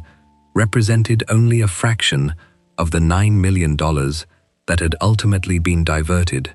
a detail he offered as evidence that others beyond himself had benefited from and likely participated in the broader pattern of misconduct. In the months before he reported to federal custody to begin his sentence, Irizarry gave an extended series of interviews to journalists from the Associated Press, describing his conduct with what reporters characterized as a mixture of genuine remorse and continued defensiveness. He accused a number of specific former colleagues by name of participating in aspects of the corruption he had confessed to, allegations that some of those named colleagues have publicly disputed, characterizing Irizarry's account as an attempt to minimize his own culpability by implicating others as he prepared to serve his sentence. Federal investigators, according to later reporting, took his allegations seriously enough to open a broader inquiry, questioning as many as 24 current and former DEA agents and prosecutors about conduct connected to the international money laundering operations Irizarry had worked within for years. The fallout from Irizarry's case extended into a formal reassessment of how the DEA managed its undercover money laundering programs more broadly. A 2020 Justice Department Inspector General's report, released before Irizarry's sentencing, but closely connected to the same underlying concerns his case had exposed, criticized the DEA for having failed, since at least 2006, to file legally required annual reports to Congress, detailing these laundering stings, formerly known as Attorney General exempted operations. Critics of the program, including a former federal prosecutor who had grown outspoken about the DEA's practices in this area, argued that the structural problem went beyond any single corrupt individual, describing an environment across many of these operations where enormous sums of cartel money moved through DEA-controlled channels with essentially no meaningful oversight, making it difficult, even for honest investigators, to determine after the fact whether the operations had produced results proportionate to the risk and expense involved. In response to the scandal, DEA Administrator Ann Milgram ordered an outside review of the agency's foreign operations, and the agency implemented new internal controls governing how DEA funds could be used in future money laundering stings, along with new disciplinary policies warning agents that they could now face termination for a first offense of serious misconduct, a marked departure from prior practice that had allowed patterns of behavior like Irizarry's to persist, seemingly unchecked, for years before anyone within the institution moved decisively to stop it. Irizarry's case remains, within the history of the DEA's long confrontation with Latin American cartels, a different kind of cautionary story than the violent kidnappings and ambushes that claimed the lives of agents like Camarena or Fas. No cartel gunman ever pointed a weapon at Irizarry, and no torture house or roadside ambush ever threatened his life directly. Instead, his story illustrates a quieter, slower kind of danger, the corrosive effect of years spent working in close proximity to enormous sums of cartel cash, operating in an environment with limited oversight, until the agent originally sent to dismantle a trafficking network's finances instead became, by his own admission, another one of the trafficking network's paid facilitators, hiding behind a badge that had once represented the opposite of everything he eventually became. Before we move on, if you're enjoying this analysis, please consider subscribing. It helps the channel tremendously. Irizarry's corruption would not be the last time a former DEA insider chose the cartel's money over the badge. Decades later, a retired senior DEA official would sit down with a stranger claiming to represent one of Mexico's most violent cartels, never realizing the stranger was working for the very government he had once served. Section 8. Paul Campo and Robert Sensi. Paul Campo built a career with the Drug Enforcement Administration that, on paper, represented exactly the kind of institutional success story the agency liked to point to when describing its own internal standards. He joined the DEA as a special agent in New York and spent nearly 25 years working his way up through the organization, eventually rising to become deputy chief of the agency's Office of Financial Operations, a position that put him in direct oversight of the DEA's money laundering investigations on a national level. It was, in effect, one of the most sensitive and trusted roles available within the entire agency, a job that required not just investigative skill, but an intimate understanding of exactly how criminal financial networks moved and hid their money. Knowledge that would later prove far more dangerous once Campo decided to use it for reasons that had nothing to do with law enforcement. Campo retired from the DEA in January of 2016 after his lengthy career and, like many former federal agents, transitioned into private consulting work, founding a company called Global Financial Consultants that offered his expertise in financial investigations to private clients. On the surface, it was an unremarkable second act, the kind of post-retirement career path many former agents pursued, trading government service for the private sector while still drawing on decades of specialized knowledge. For nearly a decade after his retirement, nothing about Campo's public life suggested he had any continued connection to the criminal networks his former career had been built around confronting. That changed in late 2024, when Robert Sensi, a 75-year-old associate of Campo's living in Boca Raton, Florida, began meeting with a man who identified himself as a member of the Jalisco New Generation Cartel, widely known by its Spanish acronym CJNG,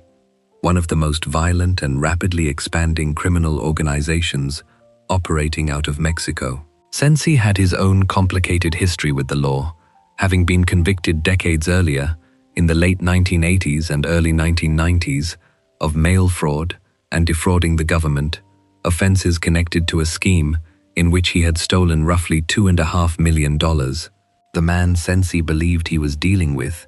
was in fact a confidential source working at the direction of American law enforcement, part of an operation designed specifically to identify individuals willing to provide material support to a cartel that the United States government had, only months earlier, formally designated a foreign terrorist organization. Chenji's designation as a foreign terrorist organization came from the United States Secretary of State on February 20th, 2025, a formal recognition of the scale and violence of an organization that, by that point, had grown into one of the two dominant trafficking networks operating out of Mexico, alongside the Sinaloa cartel. Led by Nemesio Ruben Oseguera Cervantes, known widely as El Mencho, Change controlled a significant share of the narcotics trade, moving cocaine, methamphetamine, and fentanyl into the United States, and had built a reputation for violence and intimidation that placed it among the most dangerous criminal organizations operating anywhere in the hemisphere. It was this organization, or at least a confidential source, posing convincingly as a representative of it, that Sensi began cultivating a relationship with in the final months of 2024. After the initial meetings between Sensi and the confidential source, Campo entered the picture directly, and the two men together began a series of meetings with the person they believed to be affiliated with the cartel. During these conversations, held across multiple states including New York, Virginia, and Florida, Campo and Sensi agreed to launder money on behalf of the cartel through methods that included converting bulk cash into cryptocurrency and making investments in real estate, financial techniques that drew directly on the expertise Campo had spent his DEA career developing in order to detect exactly this kind of activity in others. According to the indictment that would later be unsealed against them, the two men also advised the confidential source on matters related to fentanyl production and explored the possibility of procuring commercial drones along with military-grade weapons and equipment for the cartel, including AR-15 semi-automatic rifles, M4 carbines, M16 rifles, grenade launchers, and rocket-propelled grenades. The specificity of these conversations, as later described in charging documents, left little room for ambiguity about what Campo and Sensi believed they were participating in. During one exchange regarding the potential use of drones, the confidential source explained a proposed method of attaching explosives to the devices and sending them toward a target, using language that made clear the intended use was violent rather than purely commercial. In a separate conversation, the source asked Sensi how much of a particular explosive material the drones might be able to carry, and Sensi responded with an estimate. Throughout these meetings, prosecutors alleged that Campo and Sensi repeatedly emphasized Campo's prior law enforcement background as an asset for the cartel, discussing how his knowledge of DEA operations, financial investigation techniques, and international money movement systems could help the organization hide its drug proceeds while evading exactly the kind of scrutiny Campo himself had once been responsible for directing at organizations like it. The relationship between Campo, Sensi, and the confidential source developed gradually over the following months, following what investigators described as a deliberate pattern designed to build trust before escalating to larger transactions. In an initial meeting in Tampa, Florida, in March of 2025, the group agreed in principle to eventually launder as much as $12 million in what they believed to be cartel drug proceeds, but began with a considerably smaller test transaction of $200,000 to establish the mechanics of how the arrangement would work. After the first cash drop was completed in Charlotte, North Carolina, the confidential source sent Sensi a message welcoming him, in blunt terms, to the cartel, language that Sensi apparently did not object to or treat as anything other than confirmation that the partnership was moving forward as planned. Over the following months, Campo and Sensi continued the laundering scheme, eventually converting approximately $750,000 in cash into cryptocurrency that they believed was being funneled to the cartel, but that was, in reality, being directed into accounts controlled by the United States government. By October of 2025, the confidential source approached the two men with an opportunity to participate directly in a drug transaction rather than simply laundering proceeds from one, presenting them with a chance to facilitate the purchase of 220 kilograms of cocaine that the source claimed would be sold in the United States for approximately $5 million, offering Campo and Sensi a 30% share of the eventual profits from that sale. Sensi, acting on Campo's direction, sent more than $200,000 in cryptocurrency toward what they believed was a wallet controlled by the cocaine seller,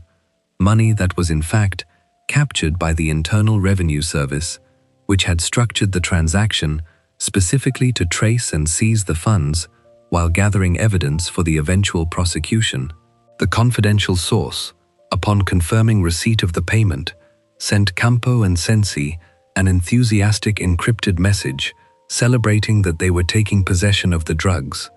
language investigators later cited as evidence of just how fully committed the two men appeared to be to the arrangement they believed they had built. Campo and Sensi were arrested in New York in early December of 2025, taken into custody as part of an indictment that charged both men with narco-terrorism conspiracy, conspiracy to distribute narcotics, conspiracy to provide material support to a designated foreign terrorist organization, and money laundering conspiracy. The narco-terrorism charge alone carried a mandatory minimum sentence of 20 years in prison, with a potential maximum sentence of life, reflecting the seriousness with which federal prosecutors treated the specific combination of financial crime and material support for an organization formally recognized as engaging in terrorism. United States Attorney Jay Clayton, announcing the charges, stated plainly that Campo had betrayed the mission he had spent 25 years pursuing with the DEA, describing change as a violent and corrupting criminal enterprise responsible for countless deaths through both direct violence and the drug trafficking devastating communities across the United States and Mexico. Both men appeared before a magistrate judge in New York shortly after their arrest and were ordered detained without bail, with their attorneys entering not guilty pleas on their behalf. Campo's attorney pushed back publicly against elements of the indictment, describing it as somewhat sensationalized and denying specifically that his client had agreed to help the cartel obtain weapons, disputing one of the more serious allegations contained in the charging documents, even while other aspects of the case, including the financial transactions themselves, remained supported by extensive recorded evidence that prosecutors said included hours of conversations between the two men and the confidential source, along with cell phone location data, emails, and surveillance photographs documenting their meetings. Sensi's attorney attempted to secure his client's release pending trial, citing his age and a series of health complications that included injuries from a fall roughly 2 months before his arrest, early-stage dementia, and type 2 diabetes, arguing that these conditions made him an unlikely flight risk. Prosecutors countered that argument by noting Sensi's prior fraud conviction decades earlier and by presenting evidence suggesting he had also, separately from the Xijing scheme, been engaged in an effort to procure military-grade helicopters on behalf of a foreign government in the Middle East, a detail that further undercut any portrayal of him as a harmless elderly man swept up unwittingly in a scheme orchestrated primarily by Campo. DEA Administrator Terrence Cole addressed the case directly following the arrests, acknowledging that while Campo was no longer employed by the agency at the time of his alleged crimes, the allegations against him nonetheless struck at the trust the public placed in federal law enforcement more broadly. His statement reflected an institutional reality that had, by 2025, become difficult for the DEA to avoid confronting directly. The Associated Press had, by that point, tallied at least 16 agents over the preceding decade who had been brought up on federal charges ranging from child exploitation offenses to drug trafficking,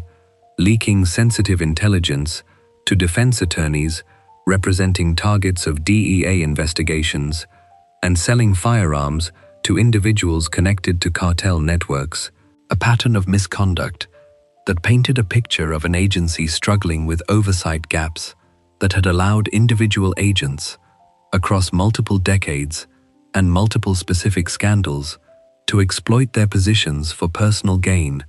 in ways that directly benefited the organizations they were supposed to be dismantling. In response to this accumulating pattern of misconduct, the DEA had already begun implementing stricter internal controls, starting in 2021, tightening oversight of how agency funds could be used in undercover financial operations, and warning current agents that they could now face termination for a single, serious offense. A policy shift that marked a clear departure from the more lenient disciplinary standards that had prevailed during earlier decades of the agency's history, including the years when Campo himself had risen through its ranks and eventually taken charge of exactly the kind of financial operations program his later conduct would come to exploit. The Campo and Sensi case, still moving through the federal court system as of the time of this account, represents one of the most recent and most institutionally significant examples of a former insider turning against the very agency and mission he had spent a career building, distinguished from earlier cases like Irizarry's by the specific and deliberate targeting of an organization that the United States government had formally classified as a terrorist group, and by the particular danger inherent in a former senior official offering not just financial expertise, but potential access to military-grade weaponry to an organization already responsible for extraordinary levels of violence throughout Mexico and increasingly within the United States itself. Whatever the eventual outcome of the prosecution, the case stood, from the moment of the arrests, as a stark illustration of how even the DEA's most senior and experienced personnel were not immune to the same corrupting pressures that had claimed other agents before them, and of how far a person entrusted for decades with fighting cartel financial networks could ultimately travel in the opposite direction once given the opportunity and, apparently, the willingness to take it. Before we move on, if you're enjoying this analysis, please consider subscribing. It helps the channel tremendously. Not every disaster involving a DEA agent and a cartel began with greed or an ambush. Sometimes it began with a single decision made in good faith, one that would ripple outward into a massacre in a small Mexican town that the agent responsible could never have imagined when he first made the call. Section 9. Richard Martinez, DEA Special Agent.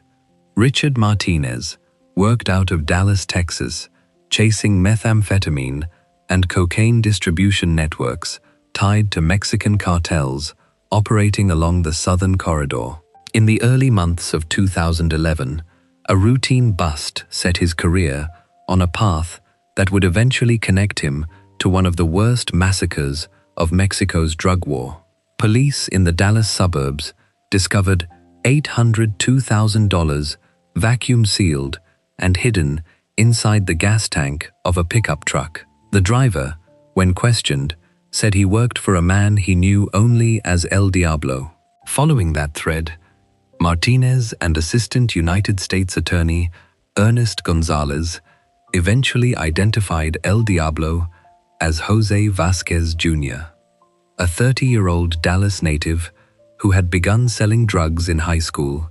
and had since become the leading cocaine distributor for Los Zetas throughout East Texas, moving truckloads of drugs, cash, and weapons every month. Vasquez was arrested, but rather than treating him as a closed case, Martinez and Gonzalez saw an opportunity. If Vasquez could be persuaded to cooperate, he might offer rare access to the senior leadership of Los Zetas, one of the most violent and impenetrable cartels operating in Mexico, and specifically to brothers Miguel Ángel and Omar Treviño Morales, known within the cartel as Z40 and Z42, both of whom had risen to the top of the DEA's target list. What Martinez wanted from Vasquez were the trackable personal identification numbers tied to the Treviño brothers' BlackBerry phones, numbers that would let American intelligence follow the cartel leaders' movements and communications in real time. Vasquez had considerable leverage to protect, since his wife and mother were still living in Texas, and he ultimately agreed to hand over the pins as part of an operation the DEA called Too Legit to Quit. Once Martinez had the numbers, he turned them over to a Mexican federal police unit vetted and trained by the DEA, known as the Sensitive Investigative Unit, believing the arrangement had been secured through channels his superiors trusted. That trust proved catastrophic. According to Gonzalez, who later spoke about the case, Martinez called him one day with unwelcome news. The numbers, meant to remain within a tightly controlled circle of American investigators, had instead been sent to Mexico, passed to Mexican counterparts that superiors above Martinez believed could be trusted. Martinez told Gonzalez plainly that the decision had not been his, that it had come from above him, and that whoever made the call had believed they had a reliable partner across the border. Vasquez, still cooperating from inside custody, learned what had happened when his contact inside the cartel called to say something had gone wrong, that the Zetas somehow knew the numbers had been compromised. Within days, the consequences of that leak reached the small ranching town of Allende in the Mexican state of Coahuila, less than an hour's drive from the Texas border. Los Zetas leadership had discovered that members of a cell led by a man named Cuellar and his associate, known as Junior, had been cooperating with American agents and had provided the DEA with the tracking information on the Trevino brothers. On the evening of March 18, 2011, Zetas gunmen began pouring into Allende, hunting anyone, even loosely connected, to the suspected informants. What followed over the next several days has been described by survivors and investigators as something closer to a siege than a targeted reprisal. Gunmen demolished homes and businesses with heavy equipment and grenades, rounding up dozens of residents who had no direct connection to the informants, but who happened to share a surname, a friendship, or simple proximity to the people the cartel believed had betrayed it. Victims were taken to a ranch outside town, owned by a local family, where a storage shed used for equipment and animal feed was reportedly converted into a makeshift incinerator for the bodies. Investigators who later visited the site found ashes, a rosary, and what appeared to be belt buckles scattered across the charred concrete floor. Official Mexican counts placed the death toll at 28, a figure victims' advocacy groups have long disputed as a severe undercount. Some estimates from those groups place the number of dead or missing as high as 300. Journalists working the story identified roughly 60 individuals whose deaths or disappearances could be directly connected through relatives, court files, or news reports to the Zetas' rampage that spring. For years, Mexican authorities made little effort to investigate what had happened, with officials later claiming the killings could not be conclusively linked to organized crime, even as they acknowledged that no meaningful investigation had ever actually been attempted. The DEA, for its part, said almost nothing publicly about its own role in triggering the violence. Terrence Cole, Martinez's supervisor in Dallas at the time, and Paul Caniram, then a DEA supervisor in Mexico City, who served as the liaison to the sensitive investigative unit, both declined to be interviewed when journalists eventually began piecing together what had happened. The agency continued to publicly credit the operation with the eventual capture of the Trevino brothers years later, without volunteering any explanation of how the intelligence that led to their downfall had first been compromised, or acknowledging any responsibility for the massacre that compromise had unleashed on an entire town. Martinez himself eventually agreed to speak about his role in an interview that journalist Ginger Thompson later described as difficult to conduct. Named DEA Agent of the Year in 2011, the same year Allende burned, Martinez was, by the time he spoke publicly, battling kidney cancer that aggressive treatment had failed to slow. Asked directly how he felt, knowing the information he had gathered was compromised and had led to a massacre, Martinez slumped in his chair, his eyes welling with tears, and said only that he would rather not say, that he preferred to leave the question there. A DEA spokesman present for the interview interjected repeatedly to emphasize that the top Zetas leaders were eventually imprisoned and that the broader investigation had ultimately succeeded, even as Martinez himself seemed unable to frame the outcome in those terms. Gonzalez, the prosecutor who had worked the case alongside Martinez from its earliest stages, offered a more direct accounting of what the operation's failure had meant to him personally. He said he understood going into this line of work that there would be consequences, that the potential for someone to be killed as a result of an investigation was always present. But actually being involved in something on the scale of Allende and having no ability to do anything about it once it began, he described as devastating. The goal, he said, had been an honorable one, an attempt to get dangerous men arrested and imprisoned so they would stop killing people. That the effort to achieve that goal had instead triggered one of the deadliest single episodes of Zetas violence in the entire drug war remained, in his telling, something he had never fully made peace with. Years later, Journalistic investigation into the Sensitive Investigative Unit revealed that Allende was not an isolated failure. The same program had experienced repeated infiltrations and betrayals throughout its history in Mexico, with several of its own supervisors either compromised by cartel bribes or killed in circumstances suggesting they had been targeted from within. One former commander of the unit was eventually indicted in federal court on charges of sharing sensitive information directly with drug traffickers, a case that, while separate from the events at Allende,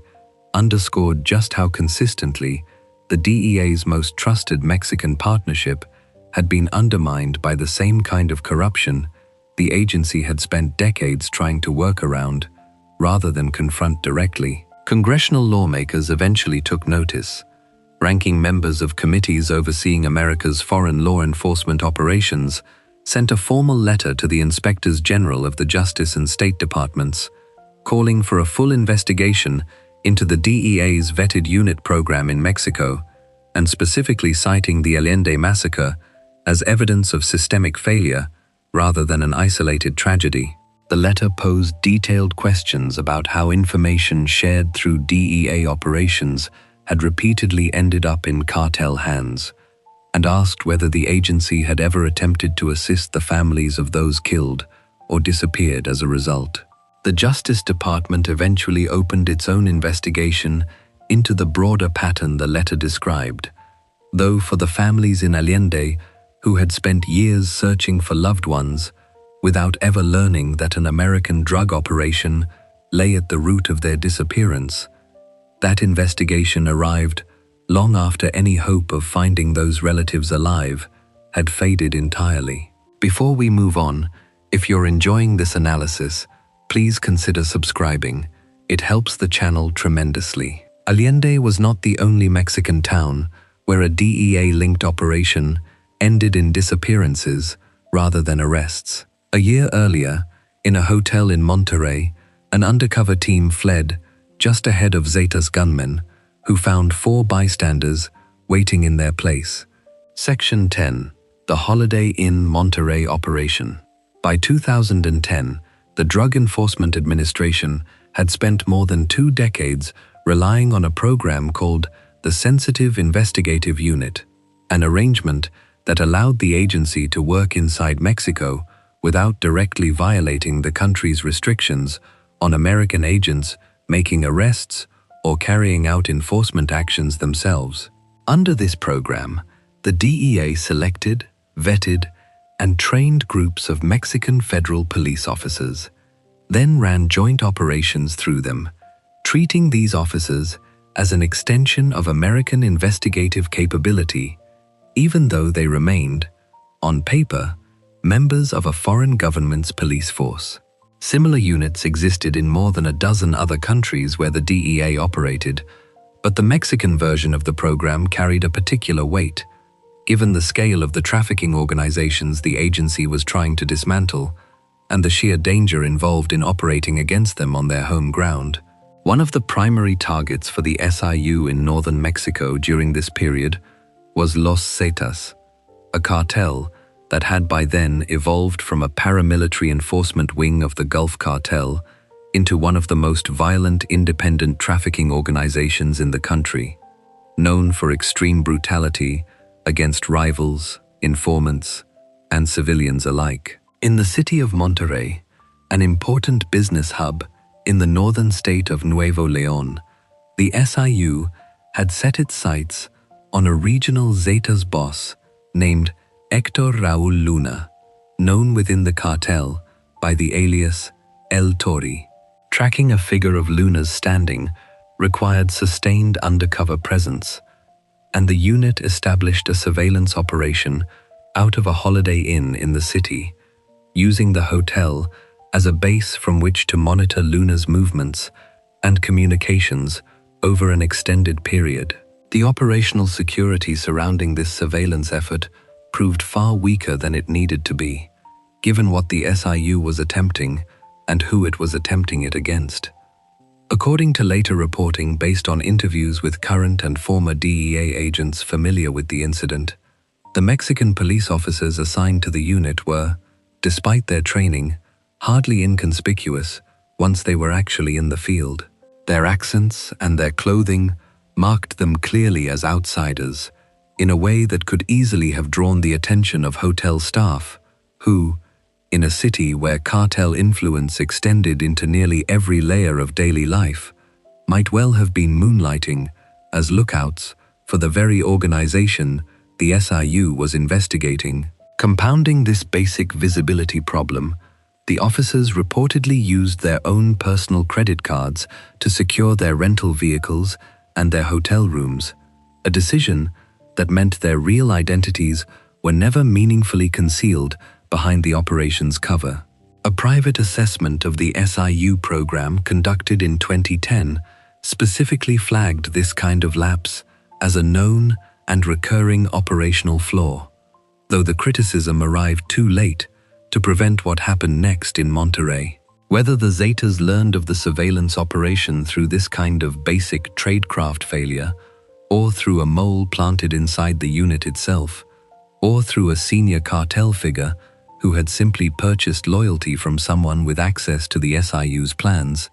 remains a matter of some dispute among the agents who later discussed the incident. Some maintain that the unit's own lack of discretion made it an easy target for even casual cartel surveillance. Others pointed instead to the long, documented history of corruption inside the SIU program itself, suggesting that the leak more likely came from within the unit's own ranks, rather than from any external observation of agents behaving conspicuously in a hotel lobby. Either explanation led to the same outcome. El Torre learned that American-trained police officers were operating out of the Holiday Inn, watching him, and he responded the way cartel leaders in that period typically responded to a perceived threat of this kind. He dispatched armed men to the hotel with instructions to eliminate whoever was responsible. What saved the SIU team from the attack that followed was not any late realization of the danger closing in on them, but a logistical accident that had occurred days earlier and had nothing to do with security at all. The unit had not booked its rooms at the Holiday Inn for a period long enough to cover the full length of the operation, and when their original reservation ran out, they were forced to relocate to a different hotel entirely, a change driven purely by an administrative oversight rather than any operational decision connected to the surveillance itself. By the time the Zetas gunmen arrived at the Holiday Inn looking for the American-trained officers, the rooms those officers had occupied were already empty, and the men who had actually been running the operation were miles away, unaware for some time that anyone had even come looking for them. The gunmen, having traveled to the hotel specifically to find and kill members of the surveillance team, were unwilling to leave without accomplishing something. Faced with an empty set of rooms where their targets should have been, they instead seized 4 hotel guests along with a hotel receptionist, individuals who appear to have been selected largely because they vaguely matched the general profile the gunmen expected the SIU officers to fit. People who happened to be present in the wrong part of the hotel at the wrong moment, with no connection whatsoever to the DEA, to Mexican law enforcement, or to the drug trade the Zetas were trying to protect. All 5 were taken from the hotel that day. None of them was ever seen again. Their families received ransom demands in the aftermath, a detail that for years led relatives to believe they were dealing with an ordinary kidnapping for profit, rather than a case of mistaken identity connected to a foreign intelligence operation they knew nothing about. The DEA's response to the disappearance of 5 innocent people, once agency personnel understood what had happened and why, was to evacuate its operatives from the area and say nothing. According to later accounts from agents who spoke about the incident once it became public, the agency never revealed its connection to the kidnappings to Mexican authorities investigating the disappearances, never offered to use its own surveillance and intelligence capabilities to help locate the victims, and never turned its own scrutiny inward to determine whether the leak that had drawn Zeta's gunmen to the hotel had come from inside the SIU itself. Agents posted in and around Monterrey during this period continued questioning their own confidential informants in the following weeks and months, but did so without ever disclosing the SIU's role in the incident, treating the entire episode as something to be managed quietly rather than investigated honestly. One former agent who spoke anonymously about the decision explained the reasoning bluntly, saying the agency did not want to heighten its own exposure by drawing attention to what had happened, and that the preference throughout the DEA's Mexican operations during this period was simply to stay out of view whenever something went badly wrong. The families of the 5 people taken from the Holiday Inn spent years afterward with no real answers about what had happened to their relatives, left to assume they were victims of the kind of ordinary, if devastating, cartel kidnapping that had become tragically common throughout that stretch of Mexico's drug war. It was only years later, once journalists working independently uncovered the connection between the SIU's compromised operation and the kidnappings, that the families learned the disappearances had actually stemmed from an American-backed intelligence effort that had gone wrong, an origin the DEA itself had never disclosed to anyone outside the small circle of agents who understood what had actually taken place inside that hotel. The Monterrey incident did not exist in isolation. It emerged as part of a broader pattern that later investigative reporting connected directly to the Allende massacre the following year, another case in which SIU-related intelligence failures triggered mass violence against people who had no real connection to the informants the Zetas were actually hunting. Taken together, the 2 incidents painted a picture of a partnership program that had been marketed publicly as one of the DEA's most valuable tools inside Mexico, while privately suffering from operational security failures and internal corruption serious enough to get bystanders killed or disappeared on more than one occasion within the span of a single year. Congressional inquiries that eventually followed treated the 2 cases as connected evidence of the same underlying problem, a program that had never developed adequate internal accountability even as it continued to expand its footprint and its access to some of the most sensitive intelligence the DEA possessed on cartel leadership throughout the region. Before we move on, if you're enjoying this analysis, please consider subscribing. It helps the channel tremendously. Along the same border, a DEA whistleblower would soon uncover something far worse than a leak: a torture house where an informant helped a cartel kill while federal agencies looked away. Section 11. Sandalio Gonzalez and the House of Death. Sandalio Gonzalez, known to colleagues as Sandy, spent 27 of his 32 years in law enforcement with the Drug Enforcement Administration, working assignments in Los Angeles, Mexico City, and Washington, D.C., before eventually rising to oversee the agency's operations across all of South America. It was a career built on decades of accumulated trust within the agency,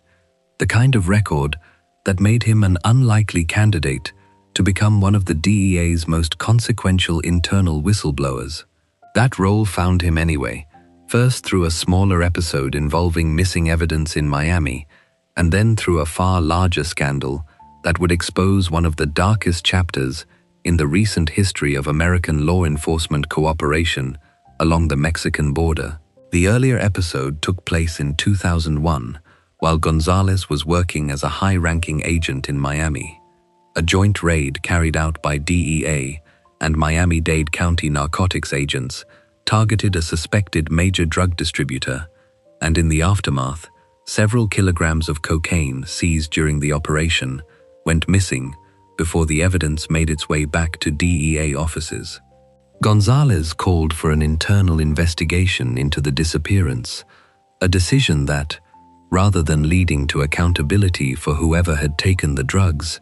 resulted in his own transfer to El Paso, Texas, a move he later described plainly as a demotion carried out in retaliation for speaking up. It was in El Paso, a border city sitting directly across from Ciudad Juarez, that Gonzalez became entangled in a far more serious case, one that would eventually become known publicly as the House of Death. At the center of it was a man named Guillermo Ramirez Peiro, who went by the alias Lalo, a federal drug informant who had been paid more than $220,000 by the United States government over the course of his work as a source. Lalo had worked his way deep into the upper ranks of the Juarez cartel, becoming a trusted contact for agents investigating the organization's third-in-command, a trafficker named Heriberto Santillan Tabares, known within the cartel simply as Santillan. Lalo's usefulness to American investigators came at a cost that agencies overseeing his work chose, for a long period, not to reckon with honestly. According to depositions later given by agents with Immigration and Customs Enforcement,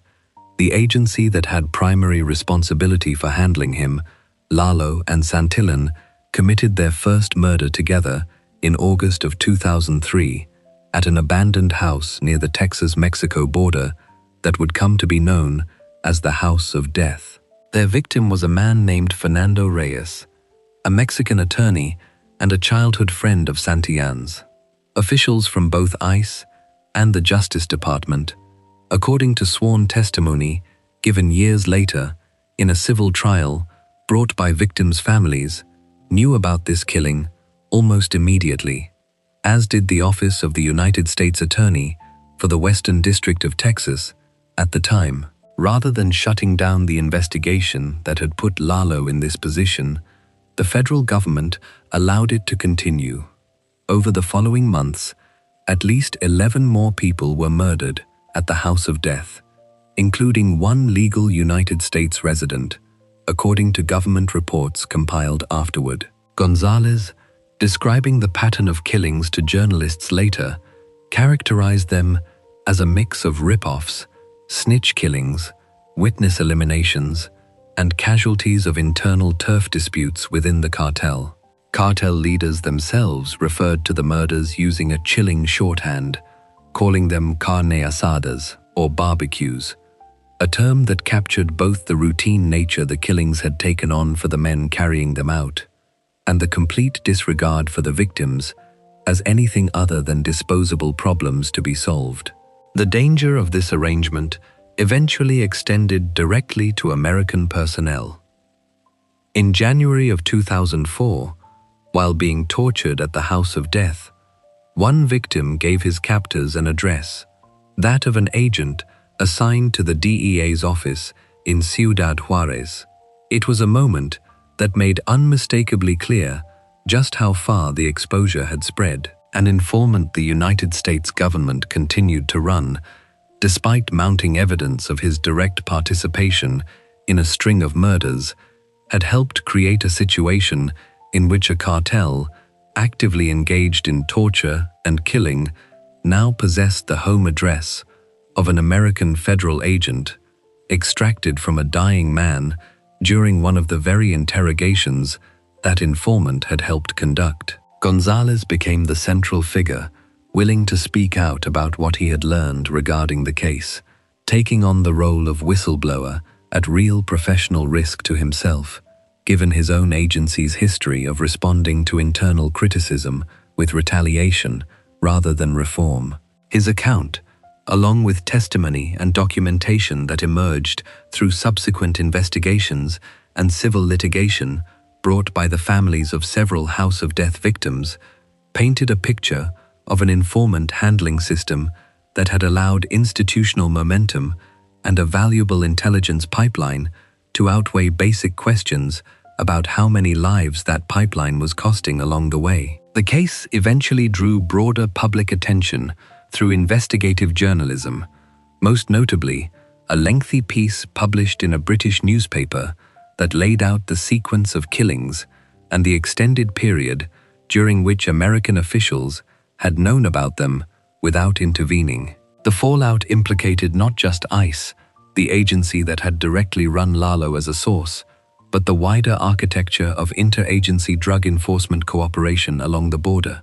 a system in which the DEA, ICE, and federal prosecutors all operated with overlapping interests in maintaining access to informants embedded inside cartel structures, sometimes at a human cost that individual officials chose to minimize or simply not examine too closely. For Gonzalez, the House of Death case became the signature episode of a career already marked by his willingness to challenge his own agency's handling of serious internal problems. He had already paid a professional price once, transferred out of Miami for calling attention to missing evidence, and his role in exposing the House of Death carried its own risks to a career that, by that point, had spanned nearly 3 decades. What set the case apart from other instances of DEA agents colliding with cartels was the nature of the danger itself. No cartel gunman ever came for Gonzalez directly. The threat instead moved through an entirely different channel, an American informant so deeply embedded inside a cartel's machinery of violence that the government running him effectively became complicit in that violence by choosing to keep the pipeline open, a decision that very nearly cost a DEA agent his life the moment his home address surfaced, under torture, in a house the cartel had turned into a place for disposing of anyone it no longer had use for. Before we move on, if you're enjoying this analysis, please consider subscribing. It helps the channel tremendously. One border crisis exposed how far a single informant could go. The final case in this account goes further still, tracing how a leak from Mexico's own anti-drug czar put every DEA agent in the country in danger at once. Section 12. General Gutierrez Rebollo. Division General Jesus Gutierrez Rebollo spent decades building a reputation inside the Mexican military as one of its most disciplined and effective officers, a soldier whose record for toughness and incorruptibility had earned him genuine respect among his peers long before anyone outside the armed forces had reason to know his name. That reputation, cultivated over a career spent largely away from the public eye, made him appear, by the mid-1990s, like exactly the kind of figure Mexico needed at the head of its fight against drug trafficking, a fight that had grown more urgent and more embarrassing for the Mexican government with every passing year as cartels expanded their reach, their wealth, and their willingness to corrupt anyone standing between them and the American market. On December 9, 1996, the Mexican government formally named Gutierrez Rebollo Commissioner of the National Institute to Combat Drugs, an agency created specifically to coordinate the country's anti-narcotics efforts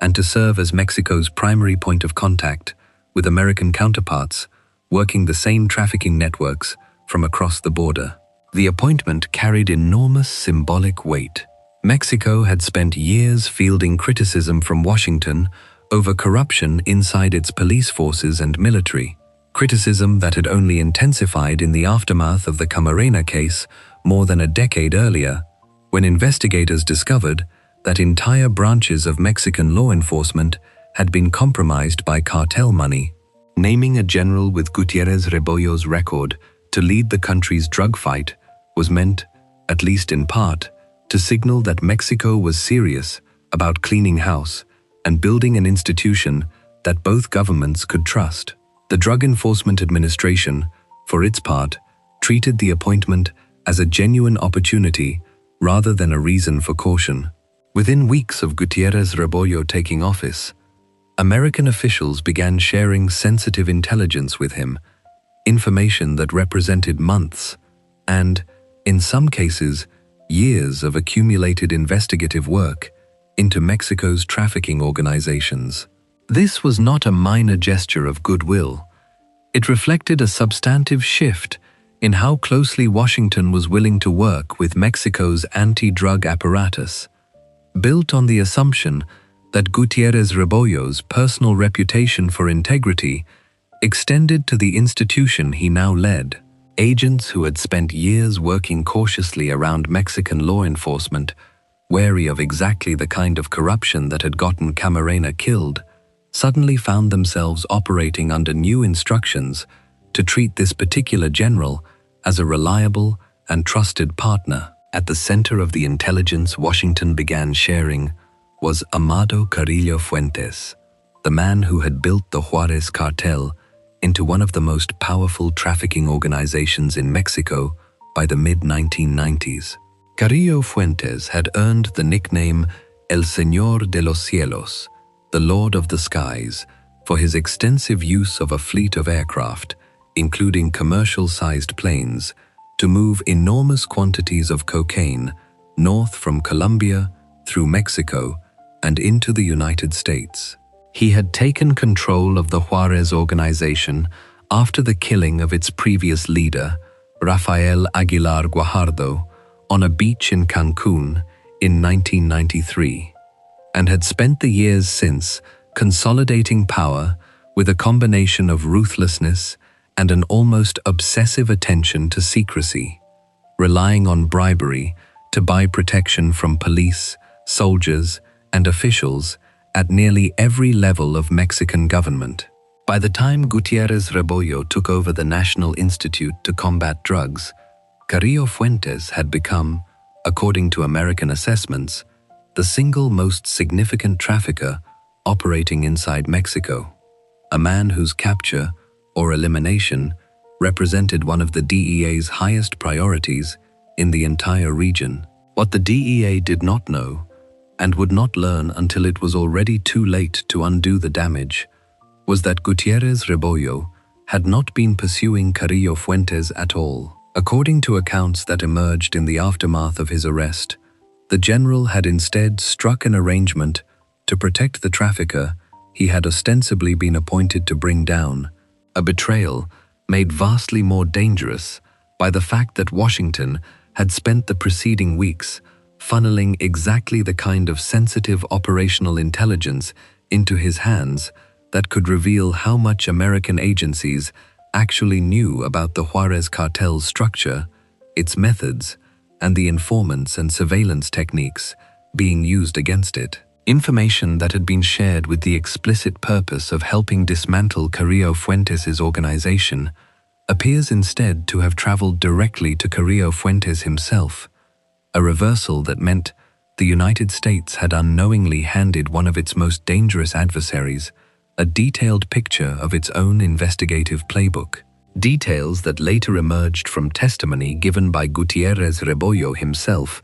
painted a picture of a relationship between the general and the cartel that extended well beyond a single lapse in judgment. According to his own account, given during hearings that stretched over many hours, Mexico's defense minister at the time, General Enrique Cervantes, had met on at least 3 occasions with Eduardo González Quirarte, a business partner of Carrillo Fuentes. Meetings Gutierrez Rebollo characterized as efforts to negotiate terms of protection for the cartel leader at the highest levels of the Mexican military establishment. If accurate, this testimony suggested that Gutierrez Rebollo's own corruption, serious as it was on its own terms, sat within a far larger and more troubling network of protection that reached well above a single general working alone, implicating individuals whose cooperation with American drug enforcement efforts had, until that point, been treated in Washington as entirely above suspicion. The unraveling of Gutierrez Rebollo's position came suddenly and with considerable secrecy on the Mexican side. On the night of February 6, 1997, at 11:45 in the evening, Gutierrez Rebollo received a phone call at home, summoning him urgently to the office of Defense Minister Cervantes. He arrived still in his pajamas, only to find himself confronted by a small group of the country's most senior military commanders, 4 generals and a colonel, gathered specifically for the purpose of taking him into custody. He was arrested that night, though the Mexican government kept the news secret for nearly 2 weeks before it became public, a delay that allowed officials time to assess the scope of the damage before the story broke and forced a public reckoning with what had happened. The scale of that damage, once fully understood, proved alarming enough to draw direct concern from American officials monitoring the situation. According to assessments conducted in the aftermath of the arrest, the 51 DEA agents then stationed and operating inside Mexico were considered to be in genuine danger of retaliation from Carrillo Fuentes, who, through the compromised channel running directly through Gutierrez Rebollo, had potentially gained insight into exactly how much the American government knew about his operations and how that knowledge had been gathered in the first place. For an agency that had already spent more than a decade adjusting its posture in Mexico following the murder of Camarena, the prospect that an entire generation of agents might now be exposed, their safety compromised by a partnership that Washington itself had championed only weeks earlier, represented an institutional crisis with few easy solutions available. Agents could not simply be pulled out of the country en masse without abandoning years of ongoing investigative work, yet leaving them in place carried the risk that Carrillo Fuentes, now potentially aware of exactly which American operations to avoid and which sources to eliminate, could use the compromised intelligence to devastating effect. In practice, the worst outcomes that officials feared in the immediate aftermath of the arrest do not appear to have fully materialized. Later assessments concluded that not all of the intelligence shared with Gutierrez Rebollo had actually reached the most sensitive tiers of American operational knowledge, and that agents in the country, alerted quickly once the scale of the betrayal became clear, had moved fast enough to go underground and adjust their exposure before Carrillo Fuentes could act decisively against any of them individually. This mitigation did little to lessen the diplomatic humiliation that followed. Mexico's foreign minister at the time, Miguel Ángel Gurría, found himself in the uncomfortable position of having to apologize repeatedly to American counterparts, promising again and again that the situation would be resolved, even as the practical mechanics of that resolution remained murky for months. The incident triggered a week of intense pressure on Mexican authorities connected to the annual certification process, through which the United States unilaterally assessed whether foreign governments were doing enough to combat drug trafficking, a process Mexico could ill afford to fail given the economic and diplomatic consequences that decertification would have carried. Questions surrounding the case did not resolve quickly or cleanly. Some of the details that emerged suggested elements of the affair that investigators struggled to fully explain even years later, including the fact that Gutierrez Rebollo appeared to have been under scrutiny from American undercover agents for some time before his appointment, raising uncomfortable questions about why the DEA had proceeded to trust him so completely with sensitive intelligence, despite whatever earlier concerns may have already existed within the agency's own ranks. Separately, the broader scandal surrounding Gutierrez Rebollo became entangled with a series of unrelated but roughly contemporaneous murders in Mexico, including the killing of a former Miss Jalisco whose personal connections to figures within the general circle drew investigators' attention as they tried to map the full extent of the corruption his case had exposed. The fallout from the scandal reached its most consequential and strange conclusion only months later, when Carrillo Fuentes himself, having become Mexico's most publicly wanted trafficker practically overnight once his ties to Gutierrez Rebollo became known,